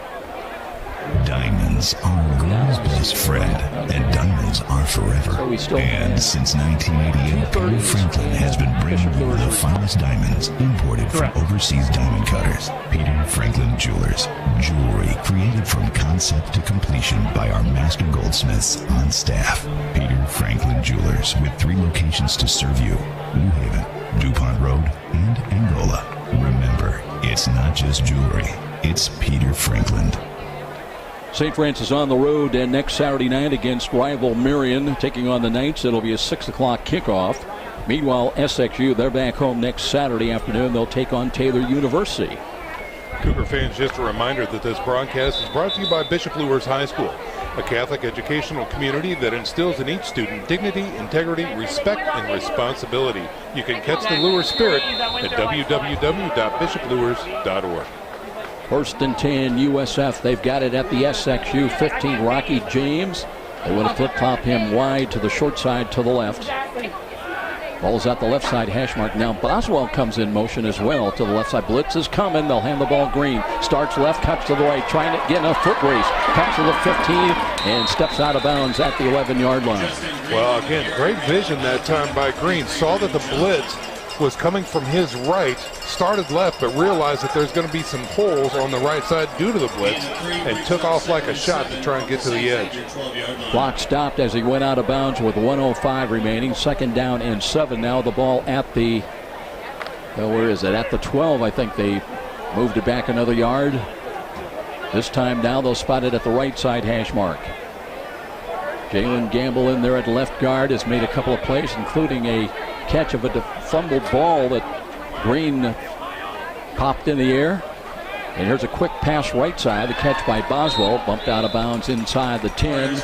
Got it down to the 7-yard line. So again, a little pitch and catch between Ferrer and Sean Boswell to bring up 3rd down and 2. Boswell, the man in motion just after the snap goes up and out, was wide open, and a little gainer stopping the clock. 1:01 remains. Cougars would love to tack another score on the board here before halftime. Xavier won the toss, deferred. They'll get the ball to start the second half. Nate Carson in. He's wide to the left. They come up and press coverage on him. Just one safety back in the end zone. As Ferrer looks that way, throws the fade to the corner. Carson over his shoulder, catch to the stand up. Touchdown! How about that? You talk about dropping a dime in that corner. Ferrer, I thought he overthrew everybody. Not Nate Carson. He knew where he was going and got a foot in bounds. Touchdown. Good for 7 yards at the 56-second mark. Thing of beauty. This is a pass you show the up-and-coming quarterbacks as a coach. This is how you throw the fade, because it was executed absolutely picture perfect. Over the shoulder, the defender couldn't have a chance at it, and it drops right into the soft hands of the receiver. That was perfect. That is going to do wonders for the confidence of Nate Carson as well. Now high snap, they got it down by Nepper, and the kick by Gardner's good. So 39-10 make it. Under a minute remains, and we'll step out after a 30-second timeout. Cougar football on Redeemer Radio, 106.3 FM, Northeast Indiana. Are you suffering from chronic pain, placement, an athlete injured in a game, or you tweak your back perfecting a golf swing? Choose Indiana Physical Therapy for all your needs. IPT is a cost-effective provider that accepts all insurance plans. We offer the highest credentialed staff in the area, and we're open 7 to 7 to see you the same day you call. Find 17 Indiana Physical Therapy locations near you, and we'll get you back to work, play, and life. Celebrating 29 years, Indiana Physical Therapy. Call 260-209-2464 or visit indianaapd.com. Sean McBride, you talked about the confidence of Nick Ferrer. We had a perfect line on it, and I thought there's no way he's going to go to Carson. The coverage was there. Yeah. Oh, he was right there. Again, press coverage, got the bump at the line, and then he took off like a shot. The receiver was right there, step for step. But again, just a beautifully executed throw by Ferrer. That was a perfect throw. Throws the fade to the quarter, and on the money, dropped it right in there. And a great play by Nate to grab that ball and get a foot in bounds. Now Gardner with the kickoff, end over end deep again. It'll be going 3 yards deep. They'll bring it out to the 5-10-yard line. Run right side. They've got running room, and now they're behind the defense. One man to beat into Cougar territory inside the 35 to the 30. And Gardner had to make the touchdown-saving tackle that time on Harold Davis. And this is kind of shades of a couple weeks ago when we were here. I tell you what, this coach will not be happy about this whatsoever. The special teams play, regardless of what it says on the scoreboard, has to be quality. And there was a lane right through the middle that you could drive a truck through, and that's exactly what St. X did. And now they're set up with plenty of time left on the scoreboard to get something on the scoreboard again. Plenty of time on the clock to get something on the scoreboard. Excuse me. SXU starts at the St. Francis 25. Wow, that was a big return. That's a 78-yard return out of the end zone by Harold Davis. Empty backfield now, 3 wide to the right. And Alex Martinez has gone all the way tonight, stays in there at quarterback, throws the out pattern, right side, and getting away inside the 20. And here's Markusovic inside the 10-yard line. Markusovic did a fine job evading that first initial hit, spinning out of it, shaking off tacklers, grinding out for the end zone, and a very effective catch. We thought it'd be St. Francis trying to get the late score on the board. Now maybe it's actually a quick throw to the right. That one's deflected, knocked down at the line of scrimmage. Was that Jamesic? You got a hand on it? Actually, I think that was Coward. Yeah. So it'll be second down and goal from the 10-yard line. Harold Davis comes back in. He had 6 catches last week, 3 touchdowns, by the way, against Lindenwood Belleville. Spread offense once again, empty backfield for Martinez, dropping to throw, looking this time to the left corner, throws a bullet up, and he's got a touchdown. Right into the hands of Skribiak. So then one good for 10 yards, and SXU responds with 22 seconds to play with a touchdown of their own. Skribiak with a nice route that time, went out to the flats, curled back inside, and the defender went to the left instead of following him back right. He was wide open and just had to catch the ball. On to attempt the extra point, number 26, Abdul Mahdi.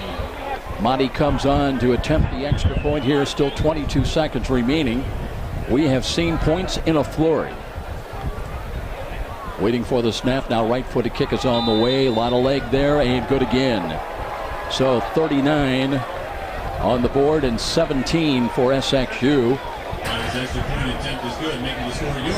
And we'll keep things right here. Well, again, Joe, that drive all predicated on the return. Again, 3 yards deep, 75 yards after that.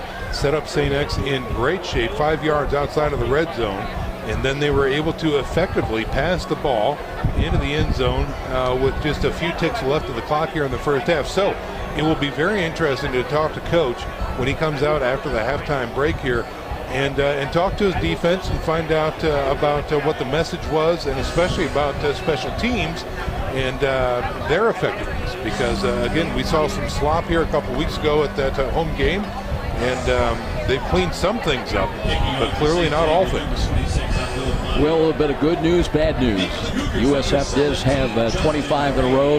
They've got a 39-17 lead, but again, coaches, I don't care at what level, I don't care what the lead is, that they will have something to focus on and get their point across. And Kevin Donley's not any different from any other head coach I've been around. Oh, he's a lot more intense than a lot of other head coaches I've been around. We always laugh at the interviews. When he walks away, you know he's done. Yes. So they'll tee it up. Motti will tee it up from his own 35-yard line. 22 seconds remaining. Let's see if he squibs the ball. Green is back there, by the way, in kick return. Short approach and a pooch kick going to the far side. That'll be fielded at the 24-yard line. And a run up across the 35 to the 39 with 17 seconds remaining. So decent field position for St. Francis. I believe that was Pearson Harnish. But let's see if perhaps it'll be just a kneel down and trying to go into the dressing room with this 39-17 lead. SXU won the toss, deferred. They'll get the ball to start the second half, and a little bit of mental attitude change now for SXU once they got past that 25-point blitz.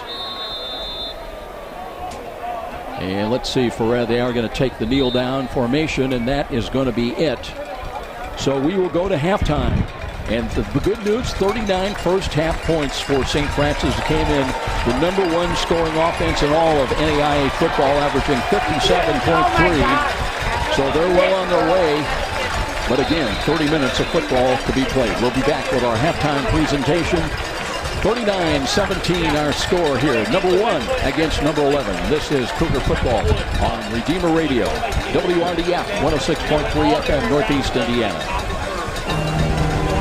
Hi, this is Drew Mariani, right here on Redeemer Radio, weekdays from 3 to 4 p.m. As you know, I tackle the hottest issues of the day. All right, so coming out of this, we'll have the halftime open. Okay. Do you want me to just run this 30, Joe, or do you want me to run something else too? Why don't you just run the 30? Copy. And then we'll see that programming like that. Please prayerfully consider supporting the important work of Redeemer Radio. Once again, thanks for listening, and may God bless you. It's the Halftime Report with scores, stats, and insights. Here's Joe and the sports team. Nighttime football on homecoming here at Darcy Stadium with Sean McBride. I'm Joe Parson. Glad you could join us tonight. And you know, we really set this game up, Sean, as I thought it was going to be like a heavyweight punching fest. Maybe a low-scoring ball game, but here in oppressive heat. But St. Francis was dialed in, taking advantage early on of St. Xavier mistakes, including the 2 bad snaps into the end zone over the head of the punter for SXU. It resulted in 2 safeties. I've never seen that in my career. But they rebounded and got 17 first half points on the board, and still it's a 22-point lead for St. Francis. But Mike Feminist has got some silver lining that he can talk to about his SXU Cougars here at halftime. Well, yeah, that's precisely right, Joe. We looked at that, especially at the end of the first half right there. Great stuff to build on. An interception, for one thing. You always, give an attaboy to your defense for something like that. But then to put points on the board off of that turnover. This is a key point that you have to drive home with these kids, is that this is why stout defense is important. To limit the offense, to create turnovers, create opportunities, and then for the offense to capitalize on those turnovers and those opportunities. This is what creates good ball clubs. So he's got a lot to talk about with the St. X Cougars in there. And to take it a step further, from the point that it was 25-0 against St. Francis, SXU actually outscores St. Francis 17-14. Sure, yeah, and that's precisely what they're going to talk about in the locker room to start the third quarter here. They're getting the ball back. We have every reason to believe that we can score on these guys. It's been proven. Now we just have to dig out a little bit of a hole, limit our mistakes, and play good St. X football. Let's take a look at the line score of the ball game. As we mentioned, the Cougars of St. Francis put 25 in a row on the board before SXU was able to answer with a late score. In fact, right before the end of the first quarter with 9 seconds, they got a Martinez to Markosovic touchdown, good for 27 yards. Monty added the extra point. That was their first score of the ball game. As St. Francis, let's take a look at their scoring. And Justin Green got him on the board as he went basically untouched into the right corner of the end zone at the 8:15 mark on a 1-yard touchdown run. Gavin Gardner has been a busy guy in the first half. He added the extra point, 7-0. Then on a 4th down snap, bad snap, well over the head of the punter into the end zone. Safety made it 9-0 in favor of St. Francis, so they have to kick from the 20-yard line. That would set up a 1-play touchdown.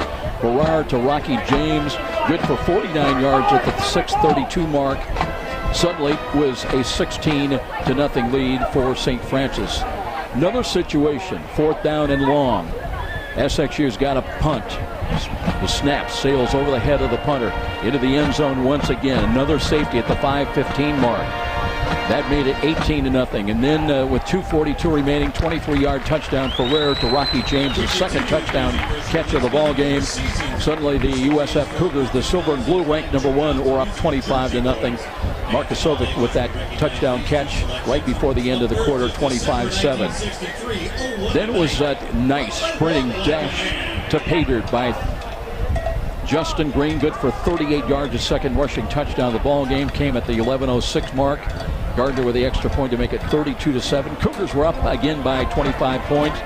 But then the first interception of the year by Ferrer, picked off by Block it was at the Cougar 29. That would set up a 32-yard field goal by Motti at the 7:50 mark. And SXU would add 3 points to their total, 32-10 at that juncture. But Ferrer was not done as he threw a fade into the left corner of the end zone. Good for a 7-yard touchdown catch by Nate Carson with under a minute remaining, 56 seconds to play. Gardner with the extra point to make it 39-10. You might have thought we're going to halftime. No, we're not, because a good return by SXU gave them the ball down deep into St. Francis territory, and that would set up a 10-yard touchdown from Martinez to Sturbiak with 22 seconds remaining. Monty added the extra point. That's where we are here at halftime at 39-17. So, yes, you feel good from a St. Francis standpoint. And again, we've been marveling about this huge, huge homecoming crowd out here. Standing room only. They're lined around the stadium. Stands are full. The training area to our right, the Bruce Dye Training Center, is jammed with fans, and they come out to see some very good football by St. Francis. And you always like to see points. Well, if that's your goal, you've come to the right place tonight. 39-17. Yeah, that's exactly right. One of the things that is impressive tonight about the St. Francis Cougars is they can beat you in multiple ways. They can put together an 80-yard sustained drive, keeping it on the ground with a good blend of running and passing, and yet they have that deep ball and the big play ability as well, that they can scorch you in a matter of seconds. Again, the playmakers are diverse and they're talented, and they know the field. The situational awareness, which is on display by the playmakers here for the Cougars, is just so very impressive. And again, looking at the other side of the ball for the St. Francis Cougars, the front three for the Cougars have applied pressure consistently so that the linebackers can either drop back in coverage or provide blitz help when required. So again, even though St. X did their job in the second quarter a little bit more effectively than the Cougars, the St. Francis Cougars jumped out early. They're on top and in control, and that's what you like to see. You know, another point of that first half, you talked about, Sean, the confidence of Nick Ferrer, who suffers that interception, his first of the year, and he comes back the next possession. And I mean, you talk about throwing into a tight window. He had triple coverage basically on Sean Boswell, but he threaded the needle, had the confidence to gun it in there. And again, that's the mark of a good quarterback. He has that next play mentality, not thinking, gee, I don't want to screw up again, I don't want to make a mistake, but had to make the good throw, the quick, crisp throw, and Boswell was there to help him out. And Joe, there's a great saying that you don't see anything good looking down, and that's exactly what Ferrer does. That play is over, it's in the past, not going to think about it. So tremendous attitude and fortitude on his behalf. And again, confidence. And that's what he exudes, because he does have those playmakers out there that you can thread the needle, be a surgeon, and do whatever it takes to move the ball down the field. And so far, the St. Francis offense is doing a fine job of that consistently. Being entertained at halftime by the St. Francis Marching Pride Band, who is growing in numbers from their inauspicious beginning of a year ago. Great to see the kids out there entertaining. And college bands are a great part of the pageantry of college football, in my opinion. We'll take a 1-minute timeout. We'll be back with more of our halftime presentation. Number 1 ranked St. Francis on top of visiting number 11 SXU, 39-17 at the half. This is Cougar Football on Redeemer Radio, 106.3 FM, Northeast Indiana. Finish the season strong at Glenbrook Dodge Chrysler Jeep Ram. For the rest of the summer, receive 0% financing for 72 months or 0.9% for 84 months on a selection of 2017 models. Or get $1,000 in bonus cash towards a new Ram 1500 Crew Cab, $1,500 trade-in bonus cash on a 2017 Chrysler 300S, and $1,000 in bonus money on a new Jeep Patriot. Hit the road in the 2017 Chrysler Pacifica Touring with up to $8,000 off, or drive away for $329 a month. Pick up the kids in a new Grand Caravan SXT for $319 a month. Or put the windows down and burn rubber in a Challenger RT for only $299 a month. And yes, you can still get 0% financing for 72 months or 0.9% for 84 months on selected models. Summer ain't over until we say it's over at Glenbrook Dodge Chrysler Jeep Ram under the giant American flag on Coliseum and online at glenbrookdodge.com. As American as it gets. Folks, just a reminder that H&L Electric is your full-service electrical contractor from commercial, industrial, and residential. H&L Electric can handle the smallest to the largest of projects for your business or residence. Excuse me, call Pete Henry at H&L Electric. Well, Sean, we got some of our numbers from the first half. You might see what you can glean from those. Yeah, let's talk about it. First off, for the St. Francis Cougars, we start off with yards on the ground. We had 20 carries for 74 yards on the ground. Through the air, 256 yards passing here in the first half. And that Ferrer is going 21 completions on 26 attempts and 1 interception. And as Bill Scott hands me the paper, instead of reading it on the screen, we will continue. So total offense for your St. Francis Cougars, 46 plays on offense, total of 330 yards.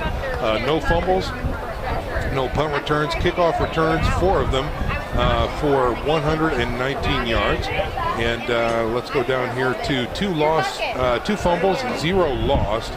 Penalties, 4 for 40. That's pretty good, Joe. That's not so bad so far. Possession time, 21 minutes, completely dominating St. X at this point. Third down conversions, another critical inside the numbers look here. 7 for 10 for the St. Francis Cougars. And on fourth down conversions, 2 for 2. In the red zone, they are batting 1,000. 3 for 3 red zone conversion chances for the St. Francis Cougars. For St. X, they had 6 first downs compared to St. Francis' 16. On the ground, they had 10 rushes for 41 yards. Through the air, 108 yards. So altogether, 10 completions on 19 attempts with no interceptions. So total offense, 29 plays, only 67 yards for the St. X Cougars. When we look at the other numbers here, they did have 1 interception for a 20-yard return. Penalties, only 1 for 5 yards. And possession time, again, St. Francis 21. Possession time for St. X, 8 minutes and 56 seconds. Not doing well on third downs, 1 of 6. And on fourth down conversions, 0 of 2. But they have been good in the red zone. 2 for 2 red zone scores and chances. So that is the team numbers right there for the first half. Let's look at the individual standings for the St. Francis Cougars. Justin Green had 4 carries for 71 total yards and 5 yards lost, a net of 66 yards and 2 touchdowns for Justin Green. Eli Wallace had 3 carries that time for 7 yards. Nick Ferrer with 2 carries and 4 yards total. And so for the team, we talked about it already, 20 touches for 74 yards on the day in the first half. In the air, Nick Ferrer, again, 21 of 26 with 1 interception, 256 yards with 3 touchdowns with a long of 49.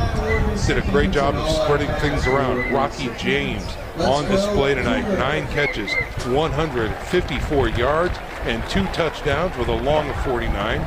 Will Chrisman doing a fine job with 4 catches for 43 yards and a long of 18. Sean Boswell, the perennial powerhouse, 3 catches for 33 yards and a long of 19. And Duke Blackwell with a catch for 14 yards. Kick return, Justin Green had a 40-yard return and Eli Wallace had a 28-yard return. On the St. X side of things, Ivlov, the power runner, had only 3 touches in the first half for 9 yards. Strebeck had 1 carry for 4 yards. Watson had a carry for 0 yards, and Martinez, the quarterback, was sacked for minus 23 yards during the first half. Martinez, the quarterback, again throwing 10 for 19, 108 yards and 2 touchdowns with a long of 23. Again, 3 sacks on the night. Passing it out to Krzyzewski, 4 catches for 39. Markosovic, 2 catches for 42. Strebeck, 2 catches for 10. And Harold Davis had a catch for 11. Joe Bailey had 1 punt for 46 yards. And the 2 kick returners, Krzyzewski for 30 and Harold Davis for 75 to end the half. Tell you what, with just about 5.5 minutes remaining here in intermission, I know we've got a free Sean up to go down below, and we'll take a 1-minute timeout and be back with more of our halftime presentation. 39-17 here at the half on homecoming. SXU trails on homecoming here in Fort Wayne. Cougar football on Redeemer Radio, 106.3 FM Northeast Indiana. For Harley-Davidson, Honda, and Kawasaki, there's no place like the Ellerding family of dealerships in New Haven. Now in our 52nd year, over 300 new and used motorcycles, scooters, and ATVs, plus multi-purpose utility vehicles that tow, haul, and seat up to 6. No matter what you ride or drive, let's swap for a new one. Choose a non-current model, and qualified buyers get some of the best finance terms in years. Visit Ellerding's River City Harley-Davidson and Ellerding's Honda Kawasaki Motorsports today, just off Coliseum Boulevard on State Road 930 in New Haven, plus our gear store in Glenbrook Mall by Sears. Welcome to our family. Dear, do you have any cash? I owe Heather for lunch. Oh, and we need to send Jason money for textbooks. Sound familiar? Now there's an easier way to pay with People Pay from First Federal Bank. It uses First Federal's mobile. Joe, it looks like we've got 1 more 60 and 1 more 30 during halftime. Yeah, we may have to I still have to get a gift card for Dan's birthday. We'll get them in eventually. I think there's an ATM on the way. Stop hunting for ATMs and start using People Pay. Check it out at first-fed.com/peoplepay. Member FDIC. Back at Darcy Stadium, the team's beginning to filter back onto the field. We're ready, Joe. And let's go down with the coach and Sean McBride. All right, thanks very much, Joe. Coach, good first half, but kind of a tough way to end it. What was your message to the team at the halftime break? We started this game playing fast and played hard. We got to do the same thing in the third quarter. They got the ball back first. We really got to get good kickoff coverage. I mean, we let them back in with some blown coverage there. And we got to get the ball back. We don't want to let them get back to the game. They got a big play offense. Can't do that. You got to play every down. That's it. All right, best of luck, Coach. Thanks for your time. Back up to you, Joe. Sean McBride with the coach, and quick to the point comments. We'll take a timeout, 1-minute timeout, and be back again with the start of the second half. This is Cougar Football on Redeemer Radio, 106.3 FM Northeast Indiana. I have a special word for married men, since I'm one of you. Our wives and children need us, faults and all. We are irreplaceable. We're made to be noble knights. Never leave your family. You are needed. God made us men inherently warriors. Just copy that, Joe. It's just one remaining 30. Oh, okay. So it's not a big deal. Okay. Your swords. Let's channel the fight that is in us to love, sacrifice for, and protect our wives and children through thick and thin. It is before God that we made a vow when we became united in marriage with our wives. Let's keep it. Quote, so then, what God has united, man must not divide. Mark 10:9-10. I'm Jim Littleton, formingfaithfulfamilies.com. Here in Fort Wayne, 39-17, St. Francis leads number 11 SXU. Other games of interest going on in the MSFA today. 3-0 Concordia, they were taking on Robert Morris, and it was Marion and Olivet Nazarene. The Tigers vastly improved this year. Taylor hosting Trinity International, USF Illinois on the road to Siena Heights, and Missouri Baptist home to St. Ambrose. St. Francis scored the first 25 points of the ball game, but it's 39-17. SXU will get the ball back first when we start this second half. We'll step out and we'll have one more timeout. This is Cougar Football on Redeemer Radio, 106.3 FM, Northeast Indiana. What you do for work matters. Finding the right job can be a challenge unless you have the help of a local job search partner that has strong relationships with area employers. We are. Okay, so this is just that Spherion. Yeah. Individuals find rewarding office, call center, light industrial, and professional opportunities. With Spherion, you'll have the immediate interest of top employers who trust their workforce needs to us.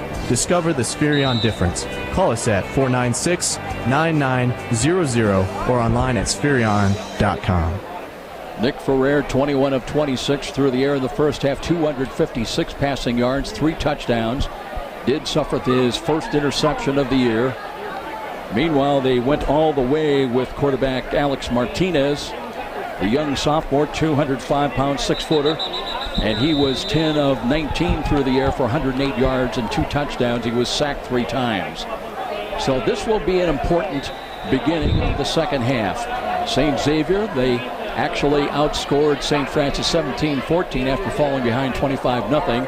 They'll have the ball first, and it'll be interesting, Sean, as Kevin Donley, was he able to get his point across in the halftime dressing room, and we'll see how the St. Francis defense reacts, especially on the kickoff return. Well, I tell you, Joe, I was down there right with him, and he was sweating as much as I was, and it looks like he's been talking a little bit more forcefully than what I do up here on the air, and so red face, intense, ready to go. I'm sure his message was toned down for us, but I'm sure they got his message loud and clear in the locker room. I've heard a couple of those lectures, shall we say. There's no mistaking when he's trying to get his point across. Motivational speaking, that's what we call it. And there's only one person that speaks. Yes. So St. Francis will kick away out of the north end zone, left to right. And let's see what we've got back deep. Harold Davis had that long kick return that gave him life in the final half minute of the first half. And he will be back there.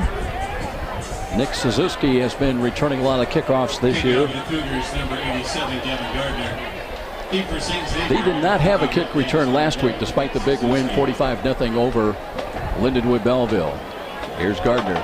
Kicks it short, pooch kick down near side, and that one is called a fair catch. And it'll be St. Xavier ball inside the 25-yard line. Is rotating back there. That was Mark Stribiak with that fair catch, and that was kind of a little adventure over the shoulder catch. Well, it sure was, because the intended receiver of that catch called for the fair catch, but a different man caught it moving backwards. So, but they do call it valid.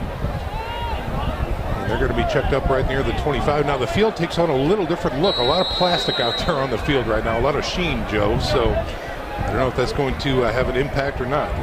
Off the lights. Yeah. Kind of like we're doing high school again. Empty backfield. They've gone a lot tonight. Here's Martinez, short drop. Loads up, throws the strong arm throw out there. Coward's got the coverage. It'll be gained out to the 30-yard line. That has been by and large Suzuki. And he knows that's Markosovic. 41. Yes. Good open field tackle by Coward. A little pickup of 6, second down and 4. Possession type passes by and large for Alex Martinez. Every once in a while he'll go vertical though. He's got the arm. Empty backfield again. Looks near side now. Looking. Throws the out pass, and this one is no good. That time looking for Markosovic once again. But Ryan Johnson was there, and Spencer Coward was there step for step with him. Well, and again, a three-man rush by the St. Francis front three there. And this time, Jamison went inside to collapse the pocket. And I know for a fact that Martinez saw him right out of his 1 o'clock, and he was coming. 3rd down and 4. SXU trying to reach their own 35-yard line. Coward Schultz blitz near side. And here is the snap, and Martinez looks, throws over the middle. He's got Markosovic 3 straight times they've targeted him, and he's all the way up across the 45 to the 47. He's a big target, 6'1", 185. Looks more like a tight end to me than a wide receiver, but he knows how to get open, and they move the chains. Improving field position now for SXU. They'll mark it at the 48-yard line of SXU. Early moments of the second half here at Darcy Stadium. Under the lights now as Martinez waits again to take the snap with the spread offense. Looking and takes it. Short drop again. Pulls it down, and he is going down at the 41-yard line, and Jamisic was there. That's exactly right. Again, he pulled a stunt. He actually swam his offensive lineman and was able to get back there and crush the opportunity. So another sack on the day for the St. Francis defense. Loss of 4. They'll move the ball back to the 42-yard line, 43-yard line, and 2nd down and longer now. 2nd and 14. Short drop, strong arm throw to the right, and they've got a little huck pattern run. That's to midfield, and that will be it. Suzuki on the receiving end and trying to create with that darting and move right back from the right hash mark to midfield, but he was running east-west and not north-south after the catch. Right into Hemmelgarn, which is always a mistake.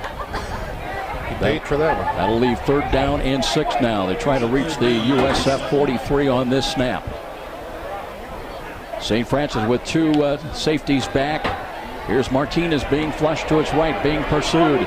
Runs, throws on the move, and that one is caught for a 1st down. Diving catch by Dre Devereaux. And that's at the St. Francis 40. They'll move the chain. So on the move, he was able to deliver that pass for completion. Tremendous poise, delayed blitz by Harnish right up the middle, and he got it out of there. They stay with the spread offense. Again, Martinez dials up quickly, throws complete right side. Got blockers, though, and behind the defense, they'll have another SXU 1st down to the USF, about the 28-27-yard line. Well executed little bubble on the right side there. And now we've got some stoppage on the play. Oh, we've got a Cougar down, St. Francis Cougar, on the far side of the field. Play by 32, Malachi Mannion, the Cougars. Trying to catch the number. So while we've got a stoppage on the injury timeout, we have 12:38 remaining in our 39-17 score, but SXU on the move.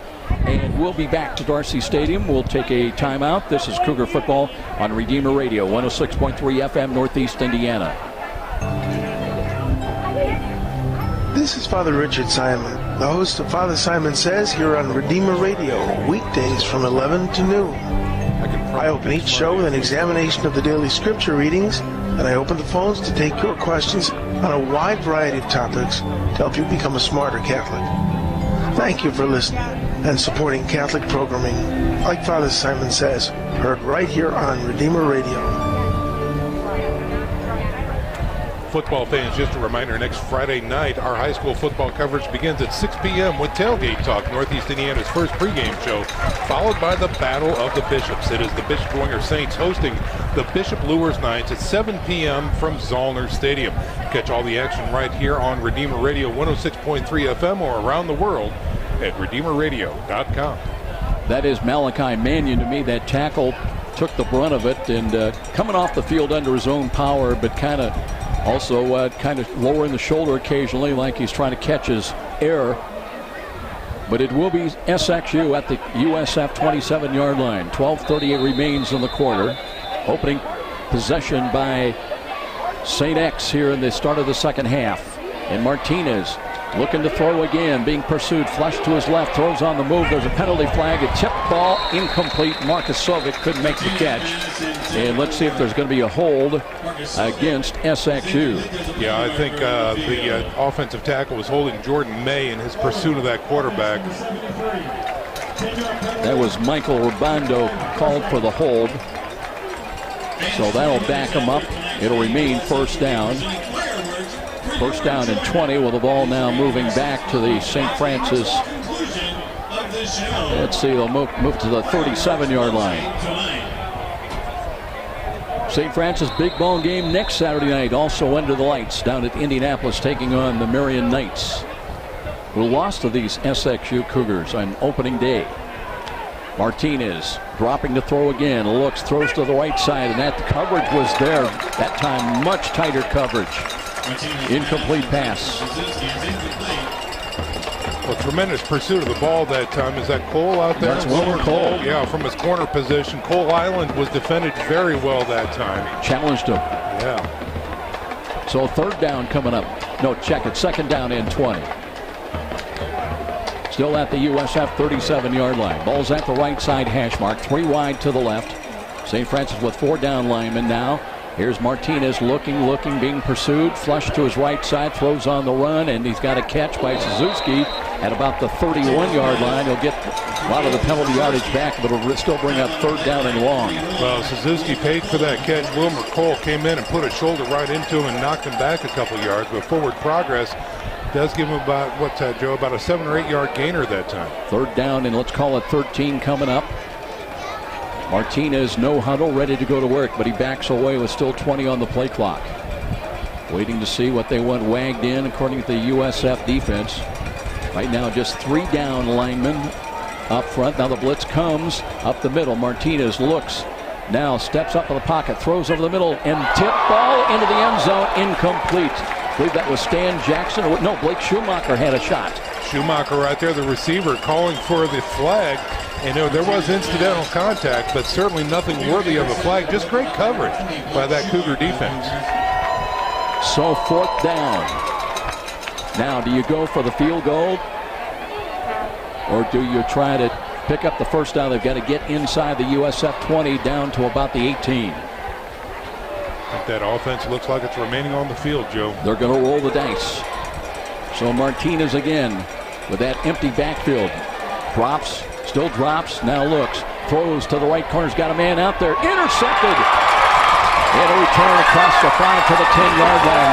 Wilmer Cole looking, gets by Miller, works to the 15, and he's going to go out of bounds. He's out of gas. Yes, he is. He says, I've done my job, and he's going right to the bench. Yes, he is. It's a high five, but that's the first pick of the ball game by St. Francis. Well, and again, it was a chance. It was a gutsy call on 4th and long, and he threw it to the end zone in double coverage.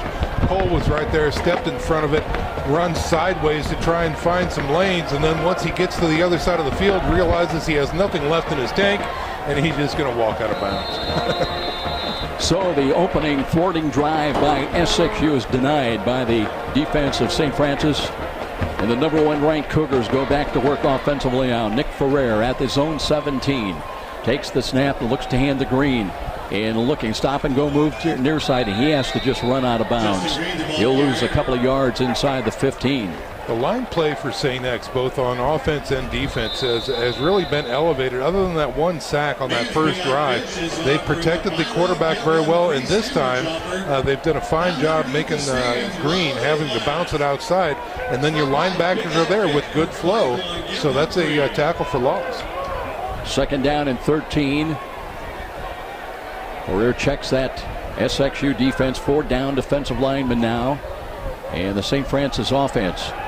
Here's Ferrer, looks, throws over the middle, tight window, and it completes to Boswell again. And I mean, what a nice touch at the 35. Boswell runs up to the 40-yard line. And boy, I tell you, you can't coach that, son. Oh my goodness. They're putting on a clinic. I tell you what, you can try and coach it, but it won't do any good because Ferrer is on the money. That is just a beautifully executed throw. Just laid it up over the linebackers and right into the breadbasket of a streaking Sean Boswell. Never broke stride. 1st and 10, and just like that, St. Francis up at its own 40-yard line. This time from the right side hash mark. Now they got 2 wingbacks in there, motion by Rocky James, but here's the counter run by Green. And got a yard, maybe a couple of yards, let's see, across the 41, but short of the 42. Justin Green, by and large, has been a marked man, although he's run for a couple of touchdowns tonight. He has, and those are tough yards right there, running amongst the big uglies. And I think if, in fact, he would have tried to shed, make a break to the right, he might have found something to get into the linebacker core, but he stayed left and ran into a wall. And that's usually trademark Justin Green, the ability to recognize and change directions almost instantaneously.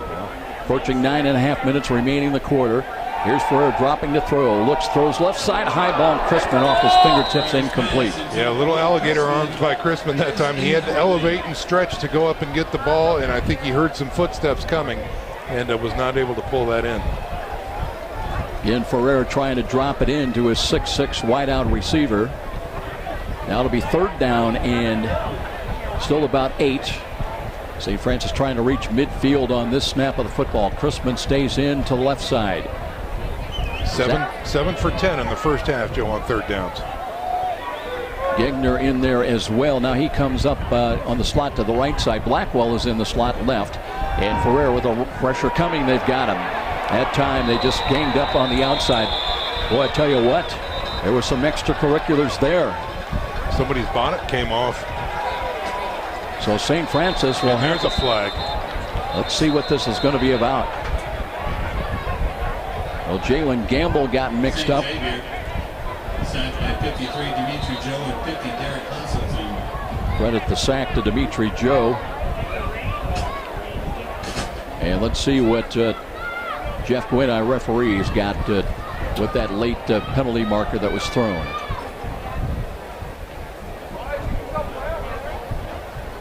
SXU charged just 1 penalty in the first half. That means so far in the last 6 quarters, St. Francis opponents have been assessed 1 penalty. Yeah, what a deal. They're still talking it over near the far side of the field. Here he comes now. Offense is cut. Dead ball. Unsportsmanlike conduct. Defense number 53. 15-yard penalty. Automatic first down. Well, the guy that made the sack, Dimitri Joe, is also called for the unsportsmanlike penalty, and that'll keep the St. Francis offense out there. That is a huge mistake for Mike Feminist's team. Well, and you have to wonder, too, because, Ferrer's helmet was the one that came off and came rumbling out of that scrum. So you have to wonder if, in fact, that was the reason for the call. Did he somehow dislodge the helmet from Ferrer? And so now Ferrer has to take the sideline for a play. And Clay Cenarius comes in, the 6'4" sophomore, at least for 1 play. Ball is up at the USF 48-yard line, but a new set of downs for the Silver and Blue. We've not had any further scoring on this warm afternoon and evening here in Fort Wayne. 39-17 at the half. USF scored the first 25 points of the ball game. And now they'll have the ball once again as the penalty takes away the punting opportunity. And now Chris Smith is checked into the ball game as the Cougars will have an extra blocker out there for Cenarius, and he's off on the right wing. So here we go now. Cenarius looking to hand the ball off. Green tripped up and dropped back at the 45. They were shooting there. Might have been Cesario that got through there quickly.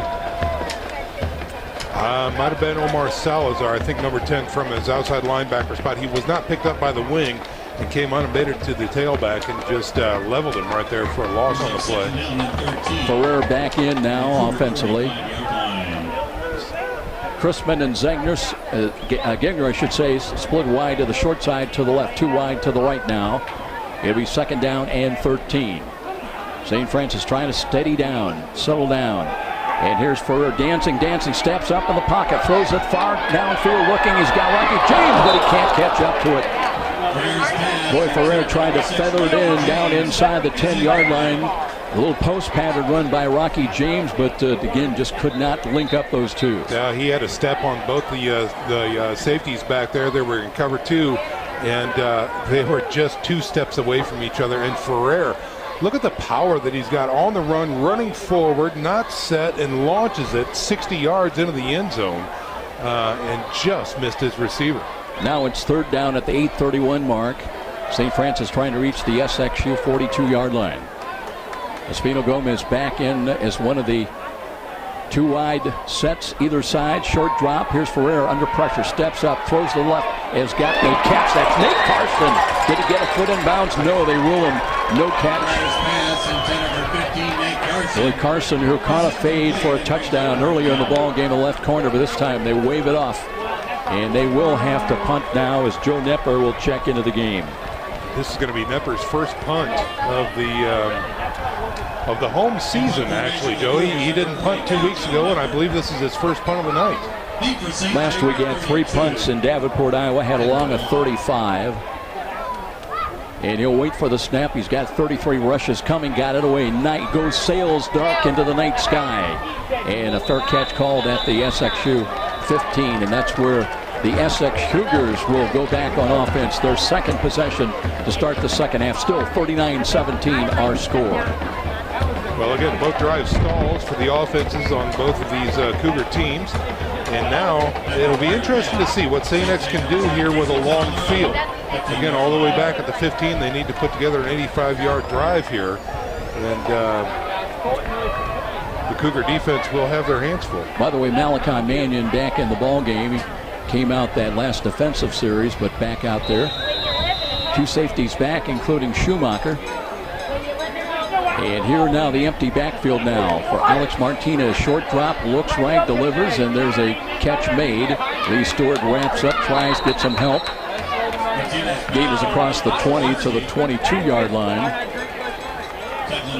Get the feeling, Sean, at some point they're trying to set up a pump and go. Yes. Cougars, St. Francis willing to concede that short gain, but it is good for 6 yards. Martinez again looking, quick throw, same play. This time St. Francis was right there in the mix.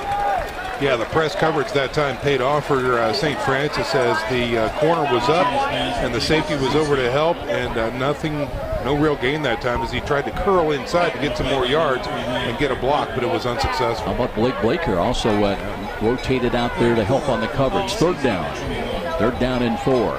Martinez claps his hands, looks again, the throw right side, puts it on the air, and that's to nobody. That might have been that chair route they were looking for, Joe, the start and the double move, but I don't know that the receiver knew that he was supposed to do that because nobody, and I mean nobody, was out there. Yeah, Wilmer Cole was actually the closest to it, and he wasn't near. So Boswell checks in punt return now about midfield. It's another punt, Joe. Are we going to see a sky-high snap here? Nail biting time for Joe Bailey back there. Gotta wonder. They short snap the ball, they throw it, and there's the catch. It is not made. Good defense. That was Ryan Johnson, had the coverage in and out of the hands of the would-be receiver. And St. Francis with a 4th down stop as St. X tried to gamble, comes up, snake eyes. Boy, and what a gamble it was to go for a fake punt on 4th down deep in your own territory. You just gave the St. Francis Cougars the ball just outside the red zone. Wow, what a gamble.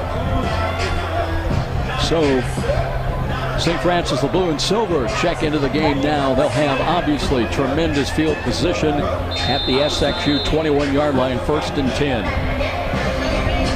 Austin Smoger comes out there, Jalen Gamble, the guards, Connor Holcomb at center. Nick Schumacher's gone most of the way tonight along with Alex Woods at tackle. Now Ferrer. They've got Blackwell in motion, left to right behind the line of scrimmage. They'll hand the ball. Green works off to the left side and trying to break a tackle. Not much there. SXU has been basically very good tacklers tonight, especially on Justin Green. Yeah, they sure have. They're keying on him, obviously, and so the linebackers know to flow to the edge very well. Blackwell was there to try and seal that edge. And again, they got 1 or 2 yards out of it, but not much more than that. Spotted at the 20-yard lines. Pickup of 1 for Green. 2nd down and 9. Clock moves inside 7 minutes. Now White out to the right side. Basically back in the goal line set. They're going to run the ball again. And here's an off-tackle run. Back to Green tripped up.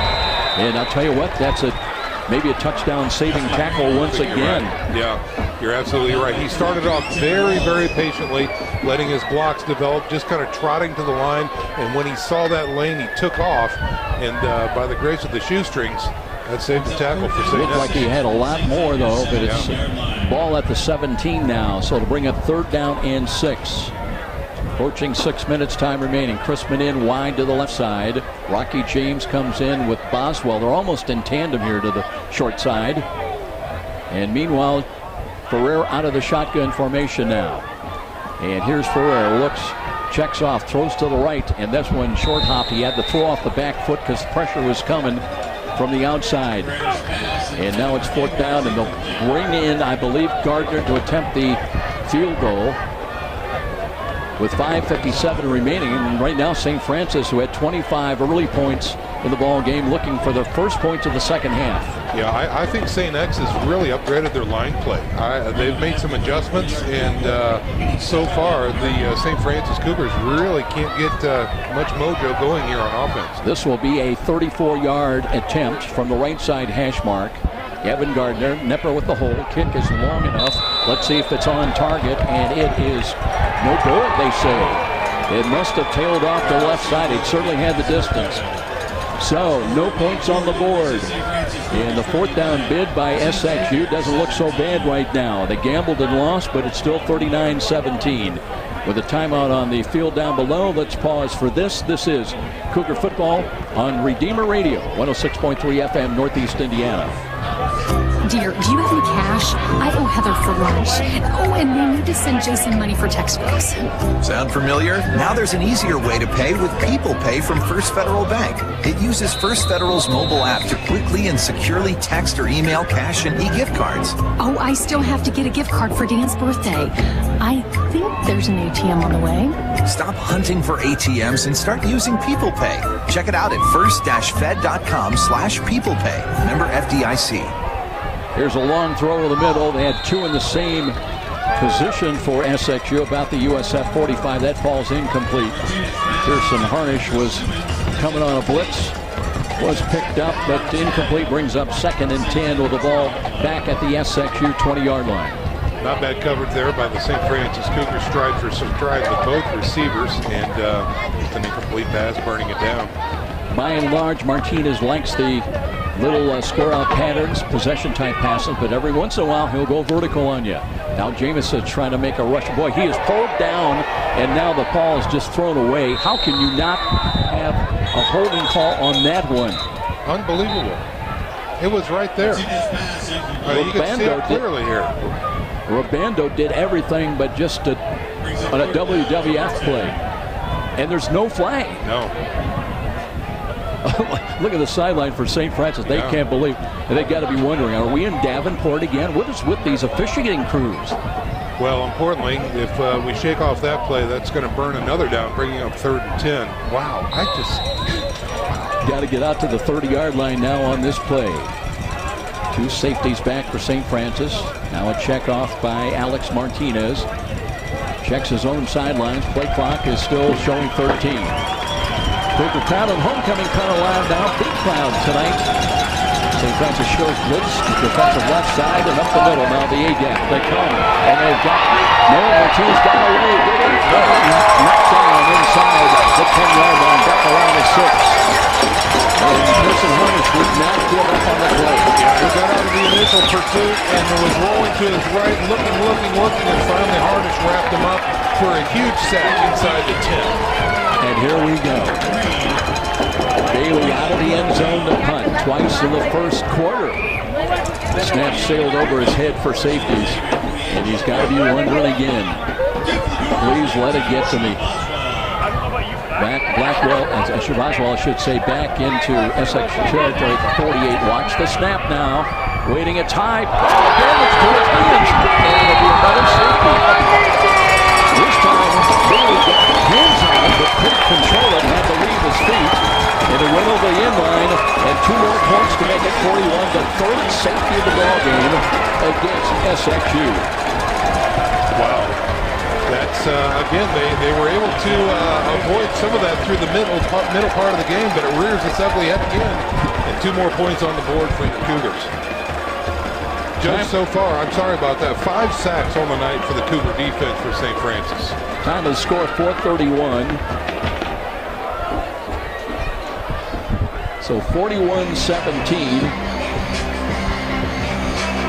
And don't forget, SXU will have to tee it up or fairly kick it from the 20-yard line. I have never seen that 3 times on a ball game. That's unreal. I can't remember the last time I've seen the first time for a bad snap. I don't know that I've seen that at CYO level, Joe. You think they'll be talking about a new long snapper? I think they will. Next game? I think there's going to be open tryouts on campus come Monday.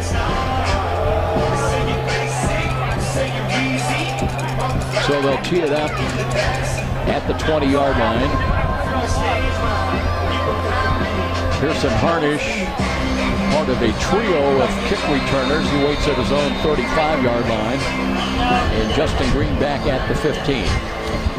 If there is some saving grace here, this Abdul Mahdi, he has a leg and a half for St. X. St. Francis right now would like to finish these guys off. Here's the kick, end over end. Green runs up to it, now back pedals inside the 20. Straight ahead across the 25, 30, 35, 40. And gets to the outside, and a shoestring tackle brings him down at about the 46-yard line.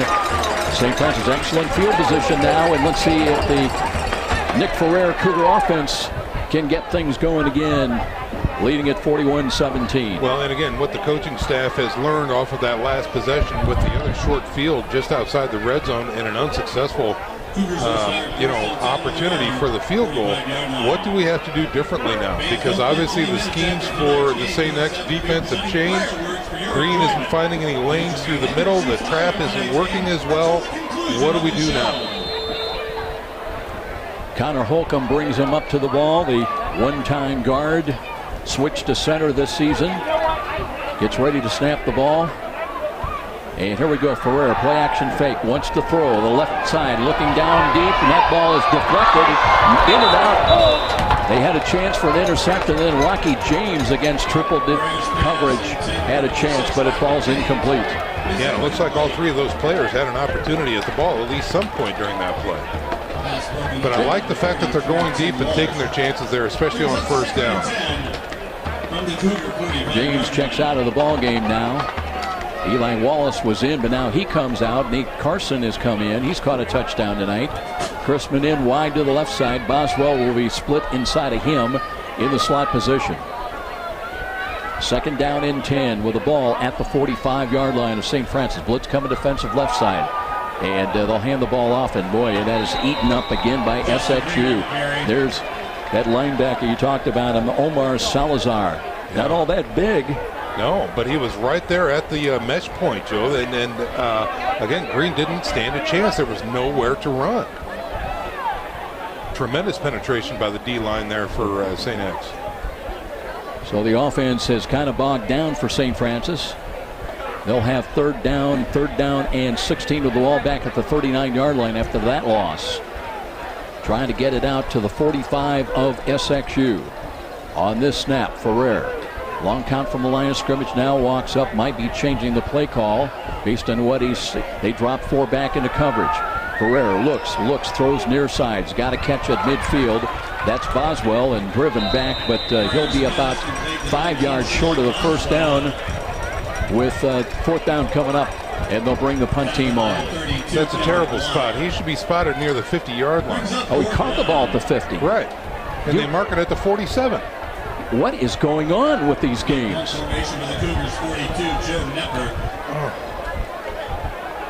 He did not give ground. He was driven back.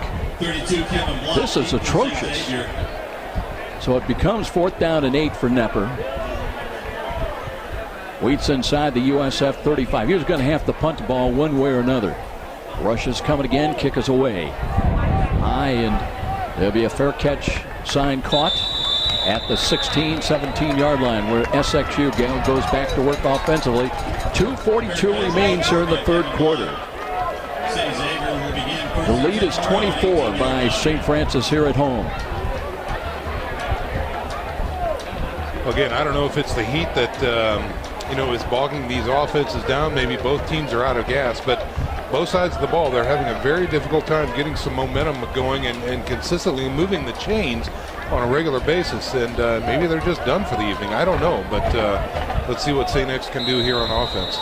Cougar defense showing some changes now. We see Matt Swartz out there. Matt Muncie's checked into the ball game.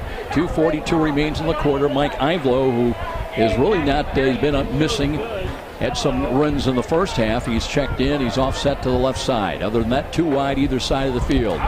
And here is they give the ball to Ivlo, rotating out to his right, angling up to about the 20. So he'll pick up 3, maybe 4 yards. They give him a good spot out to the 21. This is how they begin their first successful touchdown drive in the first half. Giving it to Ivlo, then working in the play action, and then finally opening things up from there. But it all starts with the run, and they've gotten away from that, but here they're back to it. Ivlo, by the way, last week ran for 309 yards against the Lynx. Now penalty flag thrown right at the snap. And we wait for an indication. It looks like it might go against. It is going to be false start against SXU. That'll cost them 5. They've not been penalized much tonight. What is that? Maybe the third penalty? I think that's their third, yeah. I know you can count them on one hand. Yeah, unreal. 41-17. So the penalty brings up 2nd down and 12. Ball basically right in the middle of the field for Alex Martinez. Wants to throw again, being pursued to the right side, and throws out of the end zone and incomplete. Boy, he was being bared down on once again. He was an inch away going down in the end zone, and he was lucky that his arm was able to sling that ball out to the sidelines, because it was going to be a problem very quickly. Thought for a second I saw Stan Jackson's number, but not so sure about. I didn't see the pursuer there, Joe. Sorry about that. It was Malachi Mannion, okay. 32 rather than 22. Now whistles and a timeout, St. Francis, with 3rd down and long coming up for SXU. 2:01 on the clock. St. Francis with 2 timeouts remaining. SXU all 3 will step out. 41-17 our score. This is Cougar Football on Redeemer Radio, 106.3 FM, Northeast Indiana. Do you have a devotion to Lady Guadalupe? Travel with Redeemer Radio Odysseys to Mexico City and see firsthand the Tilma of Juan Diego bearing the image of the Holy Virgin Mary. Register by February 28th to save $100 on your trip. To find more information about our Mexico Odyssey, visit Redeemer Radio Odysseys on our website at redeemerradio.com or call me, Tina Schneider, at 260-436-2482. Something about that last alignment, Kevin Donley and the coaching staff not content about, not real comfortable with. They called a timeout. Matt Muncie comes back out there with Matt Swartz. And again, these are critical downs. 3rd and 11 coming up for St. X in the shadow of their own end zone. So the defense has to get this right if they want to see a punt opportunity with another short field. Looking on the near sideline, we see Ryan Johnson, Stan Jackson, and Blake Schumacher. As here we go now on 3rd down and long, dropping the throw. Here's Martinez, and they've got him wrapped up for another sack. Inside the 10, around the 7. And you know what time it is, Sean? It's punt time. Time to hold your breath. Oh my heavens. Spencer Coward came in on a corner blitz that time. Very effective. Collapsed the pocket. Matt Muncie was there on the other side. And the quarterback, Martinez, didn't really stand a chance. And Bailey, you got to feel a little bit for him. You know? He's going to have nightmares. He's going to be waking up in the middle of the night with that snap sailing over his head time and time again. You can hear the St. Francis crowd. They know what's going on. 4th down. He waits 6 yards in the end zone deep for the snap, and he got it delivered nicely. Kick is away. Even the Cougar crowd appreciates it. Sliding down, and Boswell had the knee hit back at his own 48, lost his footing. A little nighttime dew down there on the plastic. Yeah, that's exactly right. He had a lane, too, out here to the right side. He was getting ready to go off to the races. But the moisture caught him up, and he slipped down and touched his knee. Still, though, 52 yards to go for a score here, and St. Francis needs to put together a nice drive. Yeah, we'll see what adjustments Kevin Donley makes. His offensive unit is kind of bogged down. It was so easy in the first quarter. Yeah, sure was. Not so easy, though, here in the second half. 1:06 remains in the third quarter, 41-17. Justin Green checks in as the running back. Zach Gagner up and on the right wing. And Chrisman out there by his lonesome wide to the left side. And Ferrer looking, stretch handoff. Here's Green looking for running room. Fights his way for a couple of yards up to the 50-yard line. And it looks like there may have been a turnover there. The SXU jumping up and down and trying to influence the call. And boy, Green, again, the spot is back at the 49, a gain of 1. Canton, Ohio, Sean, that's all I'm going to say. Canton, Ohio. Yeah. I'll refrain from speaking at this point, Jeff. I don't care. This time, spread offense too wide either side of the field on 2nd down and 9. Ferrer out of the gun, trying to make a play now. Short drop, pulls it down, being pursued, and throws. There's a penalty flag thrown. He got rid of the ball. That time they were coming from the outside once again. Anthony Kowalczyk was bearing down. Sure looks like holding against the St. Francis Cougars yes, at this sir. point. Yeah. And again, with 18 seconds remaining, 18 and a half, the problems continue for the St. Francis offense. You know, the interesting thing, what we've been able to see throughout time and time again, is Ferrer being able to then step up into the pocket. But he doesn't have that opportunity here against this defense. So they're doing something to squeeze from the sides and still not giving him a bubble. Offense number 66. Penalties decline. Result of the play. 3rd down. Yep, Mike Feminist says no, we'll take the incomplete pass. It'll bring up 3rd down and 9. You wonder if that's a mistake now. Showing some confidence in his defense with 2 safeties back as St. Francis tries to reach the SXU 42-yard line. Crowd awfully quiet now, this big homecoming crowd. Though a big lead at 41-17. Motion to the right side. Ferrer looks that way, checks off, holds the ball. Now flush to his left. They've got him against and tripped up and dropped back at the 40. Coverage sack that time, Joe. He had nowhere to throw it. Nick Ferrer sacked by number 70. So SXU has really improved their downfield coverage. Number 84. And that's going to do it. So we've reached the end of 3 quarters. Only the safety, the only points on the board by St. Francis between both teams in this second half. We head to the final 15 minutes, 41-17. Cougar fans, the silver and blue, hoping 41-17's enough. We'll be back. This is Cougar Football on Redeemer Radio, 106.3 FM, Northeast Indiana. Question. Do I, as a husband and father, not exactly sure that we can run a minute if you've got it. Unique. Copy that, Joe. My wife and each of my children. That'll put us 130 behind. Okay, copy. During this quarter, we have a 60. I'll save that for you. Deeply at and into their faces. When I do, I will see the face of God, and this will be awe-inspiring. I'm Jim Littleton, forming FaithfulFamilies.com. Hi, this is Charlie Momper from Momper Insulation. After last winter's brutal temperatures and record-breaking wind chills, it's not too early to start thinking about adding insulation to your attic, sidewalls, and crawl space. By adding additional insulation, you can cut your energy costs up to 30%. Call Momper Insulation today at 432-7543. Momper, the #1 name in insulation since 1956. We've got to talk to Matt and remind him you still need the insulation for AC too. That's right. When it's heat index in the 90s. Nepper on to punt the ball away, waits inside the USF 30-yard line. Nobody. They've got 11 men up on the line of scrimmage for St. Xavier, and USF had to take another timeout. So will we. Still waiting to start the 4th quarter, and Kevin Donley said, well, let's not take a chance with that. 11 men on top. This is timeout down below in Cougar Football on Redeemer Radio, 106.3 FM, Northeast Indiana. This is Cindy Black, Executive Director of Redeemer Radio. We hear many stories of how God has spoken to people's hearts through Redeemer Radio with what they need, when they need it.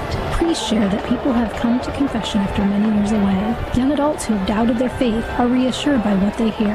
Non-Catholics who have journeyed into the church often cite Redeemer Radio as a key influence. Lives are being transformed thanks to our generous donors. You too can join our mission by going to redeemerradio.com or calling the station. Welcome home to your family of faith.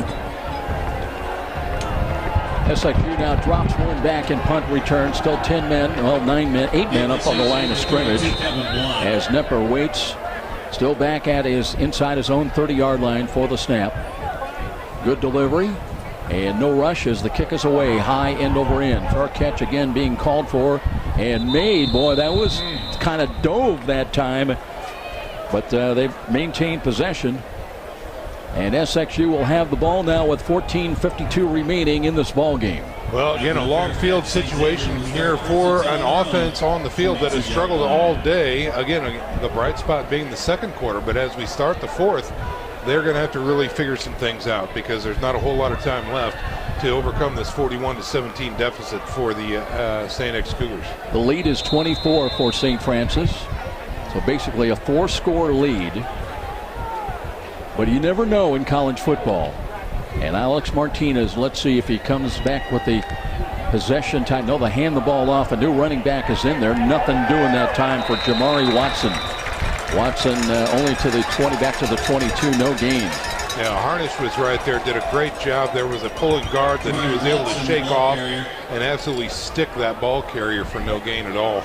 They may give him the length of a football for a gain. Let's still call it second down and 10. Martinez again running back off to the right side, looks left, now pulls it down over the middle, and they've got him for a sack inside the 15, back at the 13-yard line, and see who was there that time. Martinez is sacked by number 95, Alan Richardson. That's a new guy. Richardson in there gets the sack. Well, he's fresh. Yeah, that's exactly right. That could be a difference. Big loss, third down and long with SXU trying to get out to their 32-yard line. They've got it back at their, let's see, back at the 14, I believe. Martinez again with a protector into the left. Drops to throw, throws left side, and that one is the nearest St. Francis defender. Is rotating in the vicinity was Nick Lucas. Well, this is the kind of a night where I think you're going to see a lot. They will go deep into the roster, especially on the silver and blue here. And quite frankly, some guys we've not heard of all season long. You're right, yeah. That perhaps, I say this perhaps, with no disrespect, but from some guys that don't normally make the bus trip either. Sure. But a chance to step forward and make a statement. Under the lights. Here we go, fourth down. This time Bailey at the goal line, waiting for the snap. And again, a good one. Got it away. Good Boswell rotating back. He's got it at the USF 40. Got a block. 45-50. Running one. 45-40. And still on his feet. Dives down. Pulls tacklers to the SXU 35. Sean Boswell. Great punt return. About a 20-yard punt net there that time. So Boswell doing a fine job setting up the offense with another short field situation at the 35-yard line of St. X. So it doesn't get much better for the offense right here to start off with fresh set of downs at the 35-yard line of the opponent. But can Nick Ferrer do anything with it? He's been pretty well stymied in this second half. Got Justin Green in, offset to the right side. Other than that, too wide either side of the field. First and 10 at the 35-yard line of St. Xavier. And Ferrer ready to take the snap out of the gun. Short drop, looks, pulls it down, throws on the middle. He's got Gegner with a catch at the 27. Now let's see what they spotted. Yeah. He got pushed back to about the 29, but they will give him a spot inside the 27. Tackled by number 5, Josh Ettinger. Again, Ferrer, great composure that time to get the ball connected as the pocket was again collapsing very quickly on him. Well, Sean, I've just discovered my two-deep chart is worthless. I've got to get out the official roster now. Casey Cole has checked into the ball game. He's played well in the absence of Zach Gegner last week out in Iowa. That was a gain of 8, second down and 2. And Ferrer with Justin Green still in the ball game. Now motion by Espino Gomez, takes the flip, the toss, but spins only to the 28-yard line, and that's, again, everything to the outside has been pretty well defended by SXU tonight. Yeah, they're finding the edge. The linebackers are flowing very, very well, and the corners are coming up with good help as well. So that was not the answer. That was a loss of 1 on the play. Third down now in 3. Obviously, St. Francis in 4-down yardage area if they need it. Ball back at the nose of the football just inside the St. X 29. You know, St. Francis, we haven't seen them run an option or a read option here to maybe freeze those linebackers and DBs.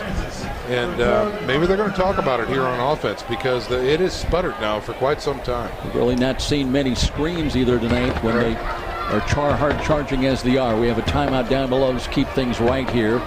And remind everybody that St. Francis not looking ahead, but next ball game under the lights down in Indianapolis Saturday. And it's always one of those circle dates on both teams' schedules, St. Francis against Marion. Remember last year, St. Francis won the national championship, and the only loss on the year they had was on this field against Marion. That was a game that St. Francis led at halftime and never scored again. Yeah. Until the completion of the fireworks. Thank you. By the way, Cougar fans will remember the talented Krishan Hogan, who actually made the roster of the NFL Arizona Cardinals, then got released. He's now on the practice squad of the Indianapolis Colts. Third down and 3, big play coming up now for Ferrer. Looking to throw again, looks, they pinch in on him, throw it, and that's wide, intended for Gigner near side. And on 4th and 3, you got to believe that Kevin Donley will roll the dice again on 4th down. Yeah, they got to him too. He was on his back at the end of that play. Good pursuit by the D-line that time, getting into the backfield and planting Ferrer. Boswell brings the play in from the bench. Blackwell checks out. Cougars do huddle up. Incomplete pass, stop the clock with 12:04 remaining. Espino Gomez in wide to the right. Sean? I'd like to see a middle screen here, Joe. If the linebackers and the D-line are coming, the middle has to be open. Too wide to the right side. Motion near side now by Gigner. Here's Ferrer dancing, throws over the middle, and that ball, Chrisman can't handle it. So it'll be a 4th down stop at SXU, and the problems offensively for St. Francis continue despite leading at 41-17. Well, and thankfully they're winning the field position battle because these sputters and stalls are happening in St. X territory. So SXU has the ball at their own 28. But again, down 24 points here with still 12 minutes remaining. Stan Jackson comes in.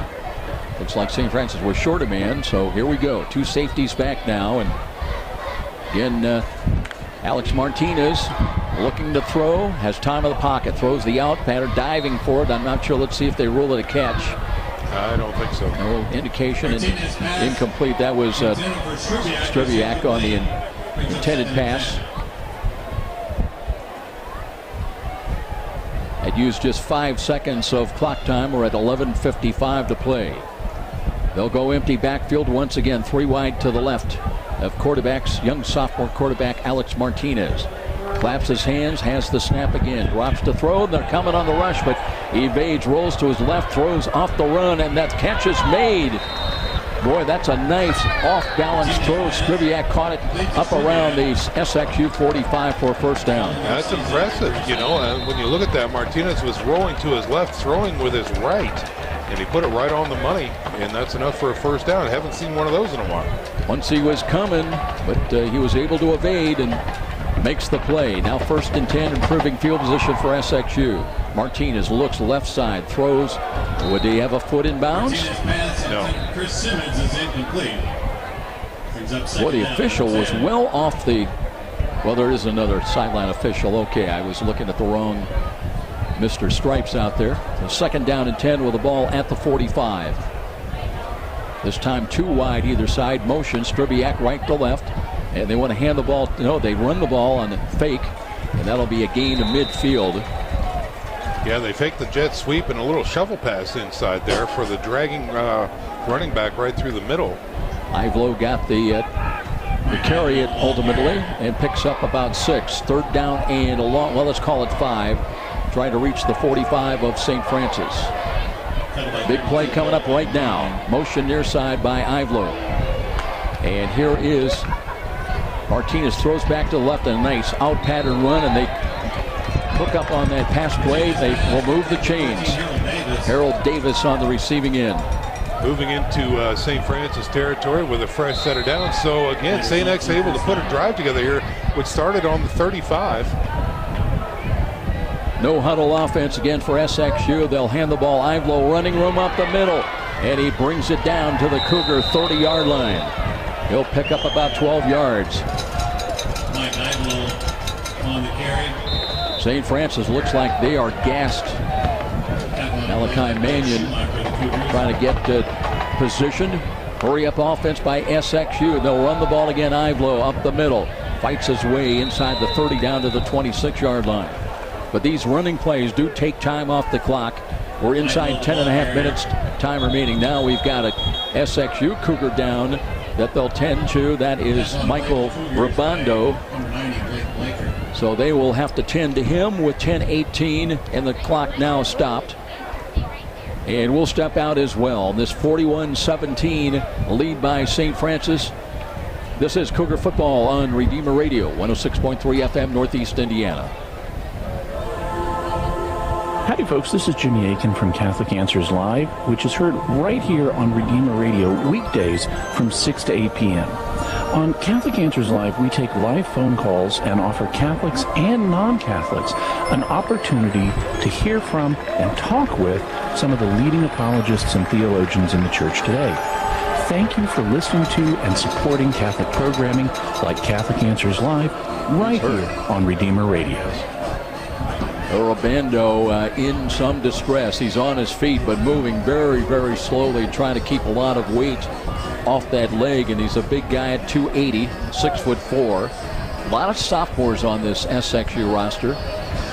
You know, Sean, you got to keep reminding yourself, looking up that scoreboard.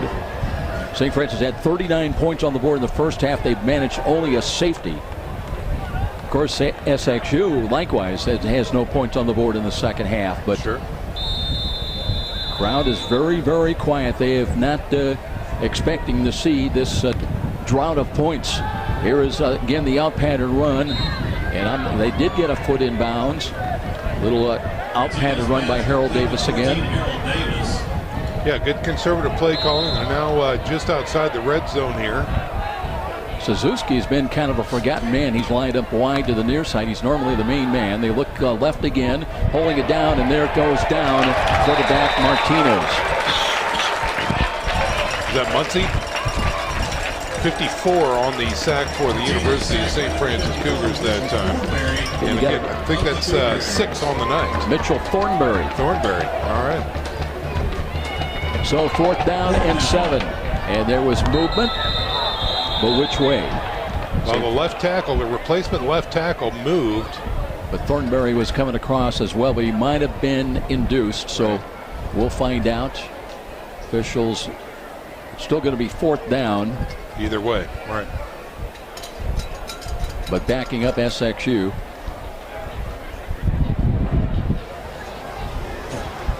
Jeff Gwynn. Offsides, defense.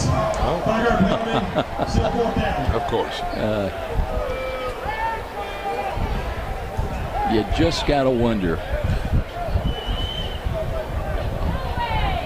Well, we've always talked about being number one, being marked, but you hope it's only by your opposition. Yeah, you don't need 12 or 13 guys that you're playing against, only 11. 4th down and 3 now. Martinez a little better at yardage, looking to throw it, throws it into the ground. That slipped out of his hand, and is it they're going to rule it an incomplete pass. St. Francis picked that up, and they were off the races the other end, but it'll be a 4th down stop. And that's back-to-back 4th down stops now by each team. Yeah. You know, Joe, I would love to see a replay on that. I think coming from the edge, Kylan Bass, the defensive end, the sophomore out of Cardinal Ritter, might have gotten a paw on that one just as he was releasing the ball. It'll be interesting to see, but regardless, another 4th down turnover by St. X. Now St. Francis trying to manage some offense, a little bit more quicker step by this offensive unit. I've thought by and large in the second half, SXU has looked to be a little bit quicker getting to the field, a little bit crisper, and a little bit more energy. Here's Ferrer out of the gun. Short drop. Looks, loads, fires. Right side. Low ball. Did they get it off the turf? They rule it a catch. Up across the 30 to the 33. That'll be short of the first down. Rocky James went down and scooped it off the turf. That is a very good play. Yeah, a little high percentage hitch route right there. Moving the ball down 9 yards out of the shadow of their own end zone. Again, we talk about field position. Normally, St. Francis on offense has been taking over in St. X territory, but they've got a long field in front of them now. What a run clock right now. The ally of St. Francis, under 9 minutes remaining. Gegner checks out of the game. Chris Smith checks in as the blocking back off to the right.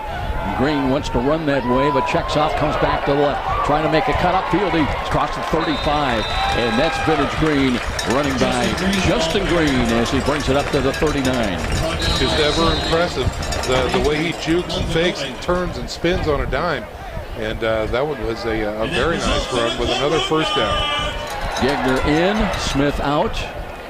First and 10, USF improving field position at the USF 39. Now they're going to bring in yet a new number of running back. That's Cody Conwell. Made the bus trip last week, got into the game late. A couple of carries offset to the left side. Now motion to the near side. Ferrer wants to throw again. Looks over the middle, and that was Chrisman. Again, triple coverage in the middle of the field. And there's a linebacker down for St. X. They had 3 of them right there, and they all collided as Chrisman was able to just run away from the play. But now we've got another St. X Cougar on the ground. Hediger was in the vicinity, one of their talented top defenders who had 4 sacks a week ago. But we haven't really talked about him at all tonight, Joe. 8:09 on the clock, and again they work on one of the coverage people for SXU now sitting up.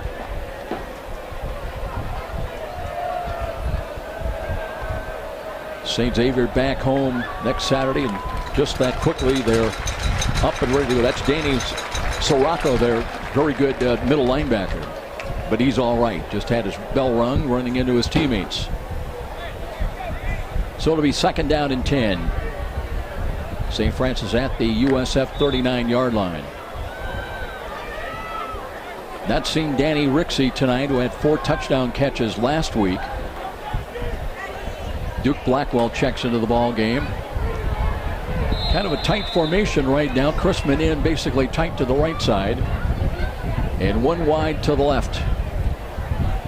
Is Ferrer looking to hand the ball to Green. Stop and go move. Comes back to the left and looking for what he can get. And dives straight ahead across the 40 to the 41. Not much there, but it keeps the clock moving. St. Xavier still with all 3 timeouts remaining, and St. Francis does not have any. That's Hediger on the ground, and he is hurting. Linebacker for St. X, Josh Hediger. So we have another injury timeout on this warm, humid evening, and with 7:44 remaining still, 41-17 lead by number 1 ranked St. Francis. We will step out, and this is Cougar Football on Redeemer Radio, 106.3 FM, Northeast Indiana. This is Miriam Schmitz, producer of Truth in Charity with Bishop Rhodes, inviting you to join me Wednesday at noon for a special new episode. With me in the studio will be Redeemer Radio. Yep, that's what I've got, Joe. Andy Black and 330s left, and then that 160, which again I'll save. Talk about a few of our favorite Truth in Charity moments, and also share some scene facts. Join us this Wednesday at noon. Truth in Charity with Bishop Rhodes is brought to you in part by Notre Dame Federal Credit Union. Warm night. It was 88 degrees under the full sunshine about 6 o'clock here at Darcy Stadium. Now obviously completely dark. And they're still working on Hediger. Finally helped to his feet. But you're right, Sean. He looked like he was in distress. Yeah, he popped his bonnet off real fast. He needed some relief as quickly as possible, and he's being helped by 2 trainers off the field right now. But that's a tough thing, especially this late in the game. And now 2 players with better support structures come out to help him out. He's favoring a leg, and we wish him the best as he probably done for the night with 7:44 to go here in the contest. But you're right, Sean. 2 consecutive plays. First, Sirocco goes out. Now Hediger. That's two of their top defensive playmakers. And it will be 3rd down and 8. St. Francis trying to reach their own 49, and these have been tough situations for St. Francis in this second half. Eli Wallace checks into the ball game as the running back offset to the right side, a little bit behind of Nick Ferrer. And he wants to throw again. Pressure coming, throws to the right. Here's a nice hook pattern run, and they've got the first down at midfield. And I tell you, it was second effort by Sean Boswell that made that happen and moved the stakes. Yeah, he was able to spin and just lean forward enough to get that extra 6 inches he needed. And they do move the chains. So that'll keep the clock moving now inside 7.5 minutes to play. St. Francis does huddle up, trying to keep that clock moving, and should move on or about inside of 7 minutes before the snap of the football. Play clock at 14. Connor Holcomb brings them up to the line of scrimmage now. Now they've got 2 wide to the left side for Ferrer. Trying to milk that play clock down. Throws to the right. Here's a sideline pattern. Again, boy, am I wrong, or it just seems like every throw St. Xavier's got 3 players in the vicinity of a USF intended receiver. Yeah, Ferrer cannot find an open receiver. That's all there is to it. And once again, unfortunately, he winds up on his back. He is not getting protection in the pocket. And I've noticed that something here, Joe, is that he will take 2 or 3 additional steps back instead of taking a short drop and moving up into the pocket. He seems to go backwards instead of stepping up into it here in the second half. Now 2nd down and 10. Clock stopped on that incompleted ball with 6:45 remaining. Same set with 2 wide to the near side. And here's the handoff now to Green. Green looking for a hole and finds a little bit. Spins up inside the 45. Got 2 extra yards. They do give him the spot to the 43. And another testament of how hot and sweaty it is out there. Another bonnet on the field. But Green comes off limping a little bit. He does. That he does. As an offensive lineman, lost his helmet there and has to come off for a play. Casey Cole will check back into the ball game now, and it'll be 3rd down and 3. Clock inside 6.5 minutes remaining. 2 wide to the right. 2 wide to the left for Ferrer. Needs 3 yards. Waiting for the snap again. And dropping to throw, steps up, throws. Rocky James brought down, but at the first down stick at the 40. Quick hitting play, that's the difference. They should give it to him here as they're waving the sticks. Yes, it was close, but this time they do get the call. Clock will move now down inside of 6 minutes. Blackwell and Carson check in. Boswell and James leave the ball game. Eli Wallace back in. There's a discussion on the far sideline. That coach is disputing the call, and the white hat finally comes over and says, hey, move the chains, will you? So at this point in time, I don't know about 6 inches making that big of a difference, but Dylan Nunley is checked into the ball game, but they'll run the ball with Wallace. Wallace steps out of a tackle inside the 40, fights his way down to the 38 to the 30, very close to the 37-yard line with 5.5 minutes remaining. A little surprised that SXU's not electing. They've got a full complement of 3 timeouts. Trying to save them, I guess, hoping to get the ball back. This drive is taking up a significant amount of time. 41-17. It was 39-17 at halftime, and we've had only the lone safety, but 3rd of the ball game against SXU in this second half. Here's Ferrer now. Wants to throw again, steps up and holds the ball, throws it as far as he can down. He's got Blackwell, touchdown! There it is. 38 yards on the scoring strike. And I'll tell you what, Nick was dancing around, but finally started the streaking Duke Blackwell coming down on the right side and laid it right in there perfectly. Time of the score, 4:46, and finally a touchdown in the second half for the Silver and Blue. Yeah, Blackwell doing a fine job getting separation, especially this late in the contest, leaving everything on the field, putting the jets on, and finding that open space. And Ferrer staying in the pocket this time and delivering a strike for a touchdown. He was battling though, Sean. He was dancing around in there, and he could feel the pressure coming, I'm sure. Gardner now on to attempt the extra point, looking to make it 48-17 on the way and over in and good. So now the homecoming crowd with a little bit more to cheer about. 48-17 with a timeout. This is Cougar Football on Redeemer Radio, 106.3 FM, Northeast Indiana.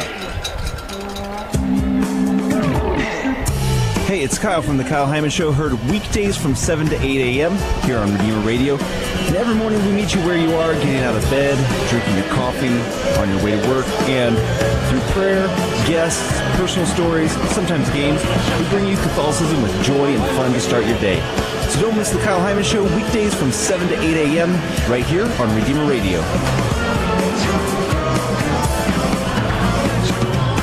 With Sean McBride, welcome back to Darcy Stadium on homecoming, and this homecoming crowd finally got revved up with something to cheer about in that 38 yards scoring strike from Ferrer to Duke Blackwell. And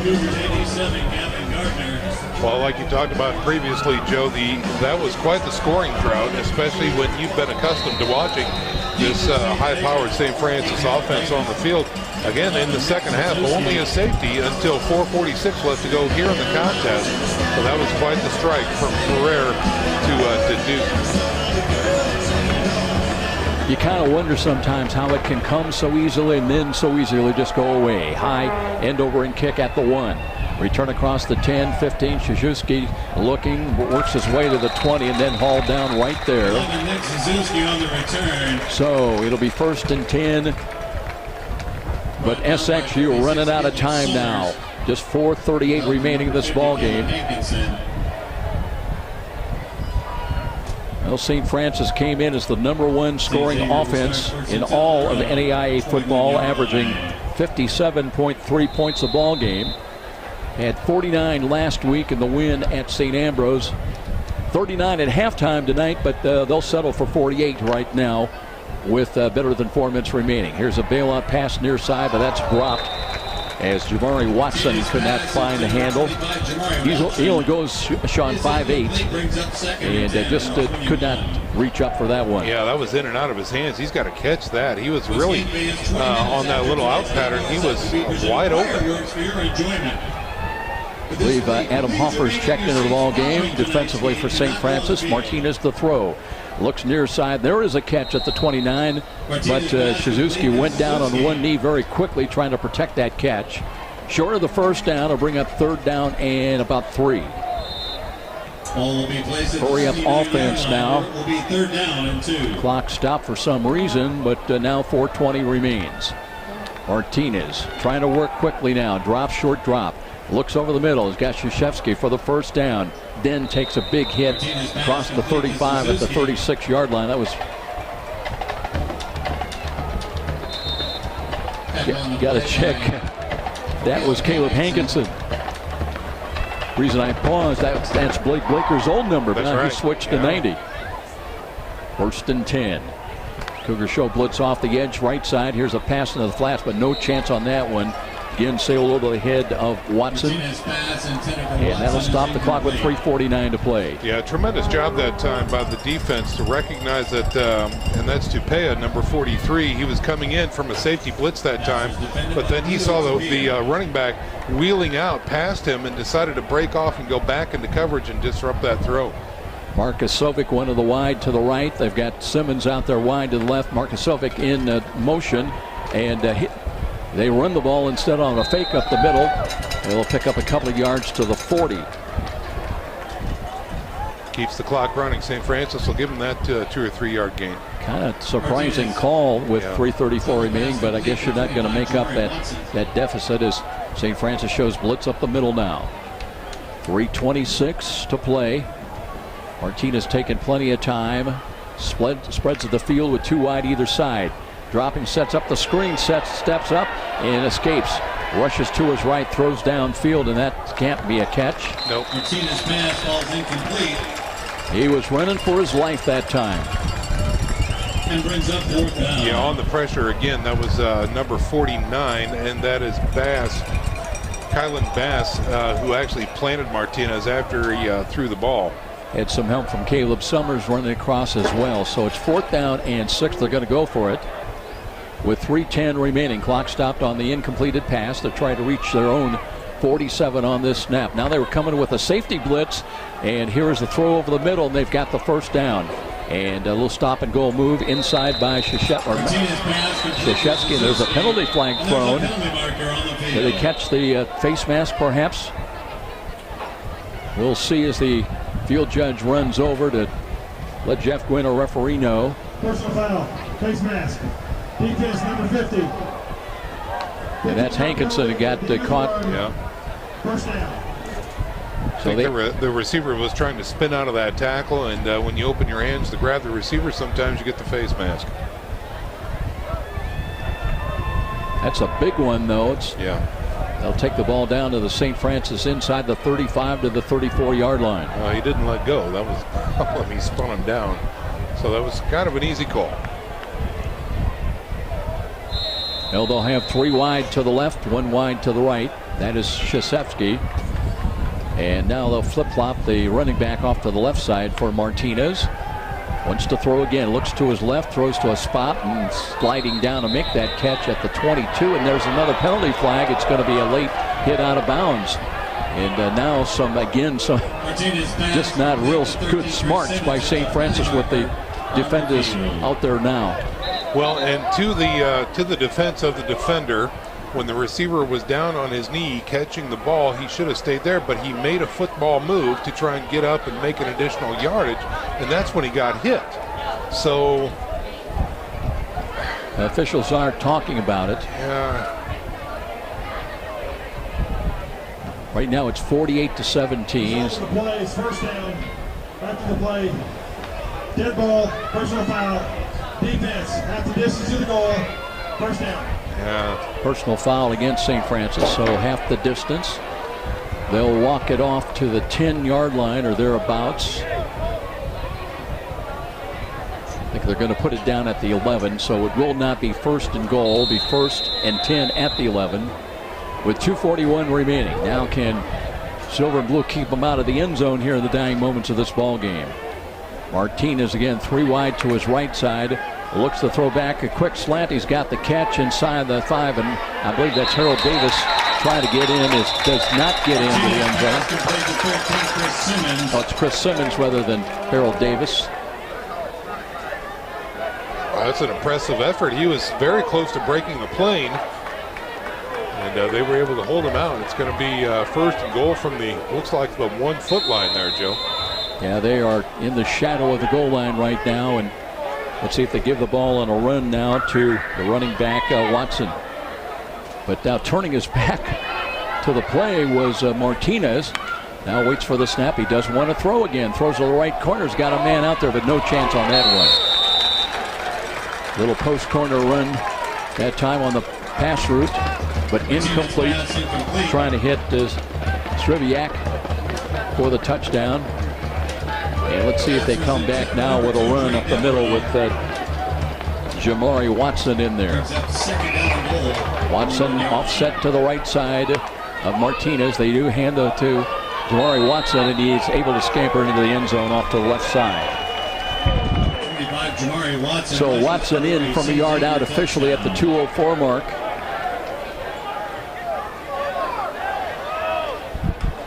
That'll make it 48-23. And now a decision for the SXU Cougars. Will they try for 2? Looks like they are thinking about that. And we're probably looking ahead to the proverbial onside kick after this attempt for 2.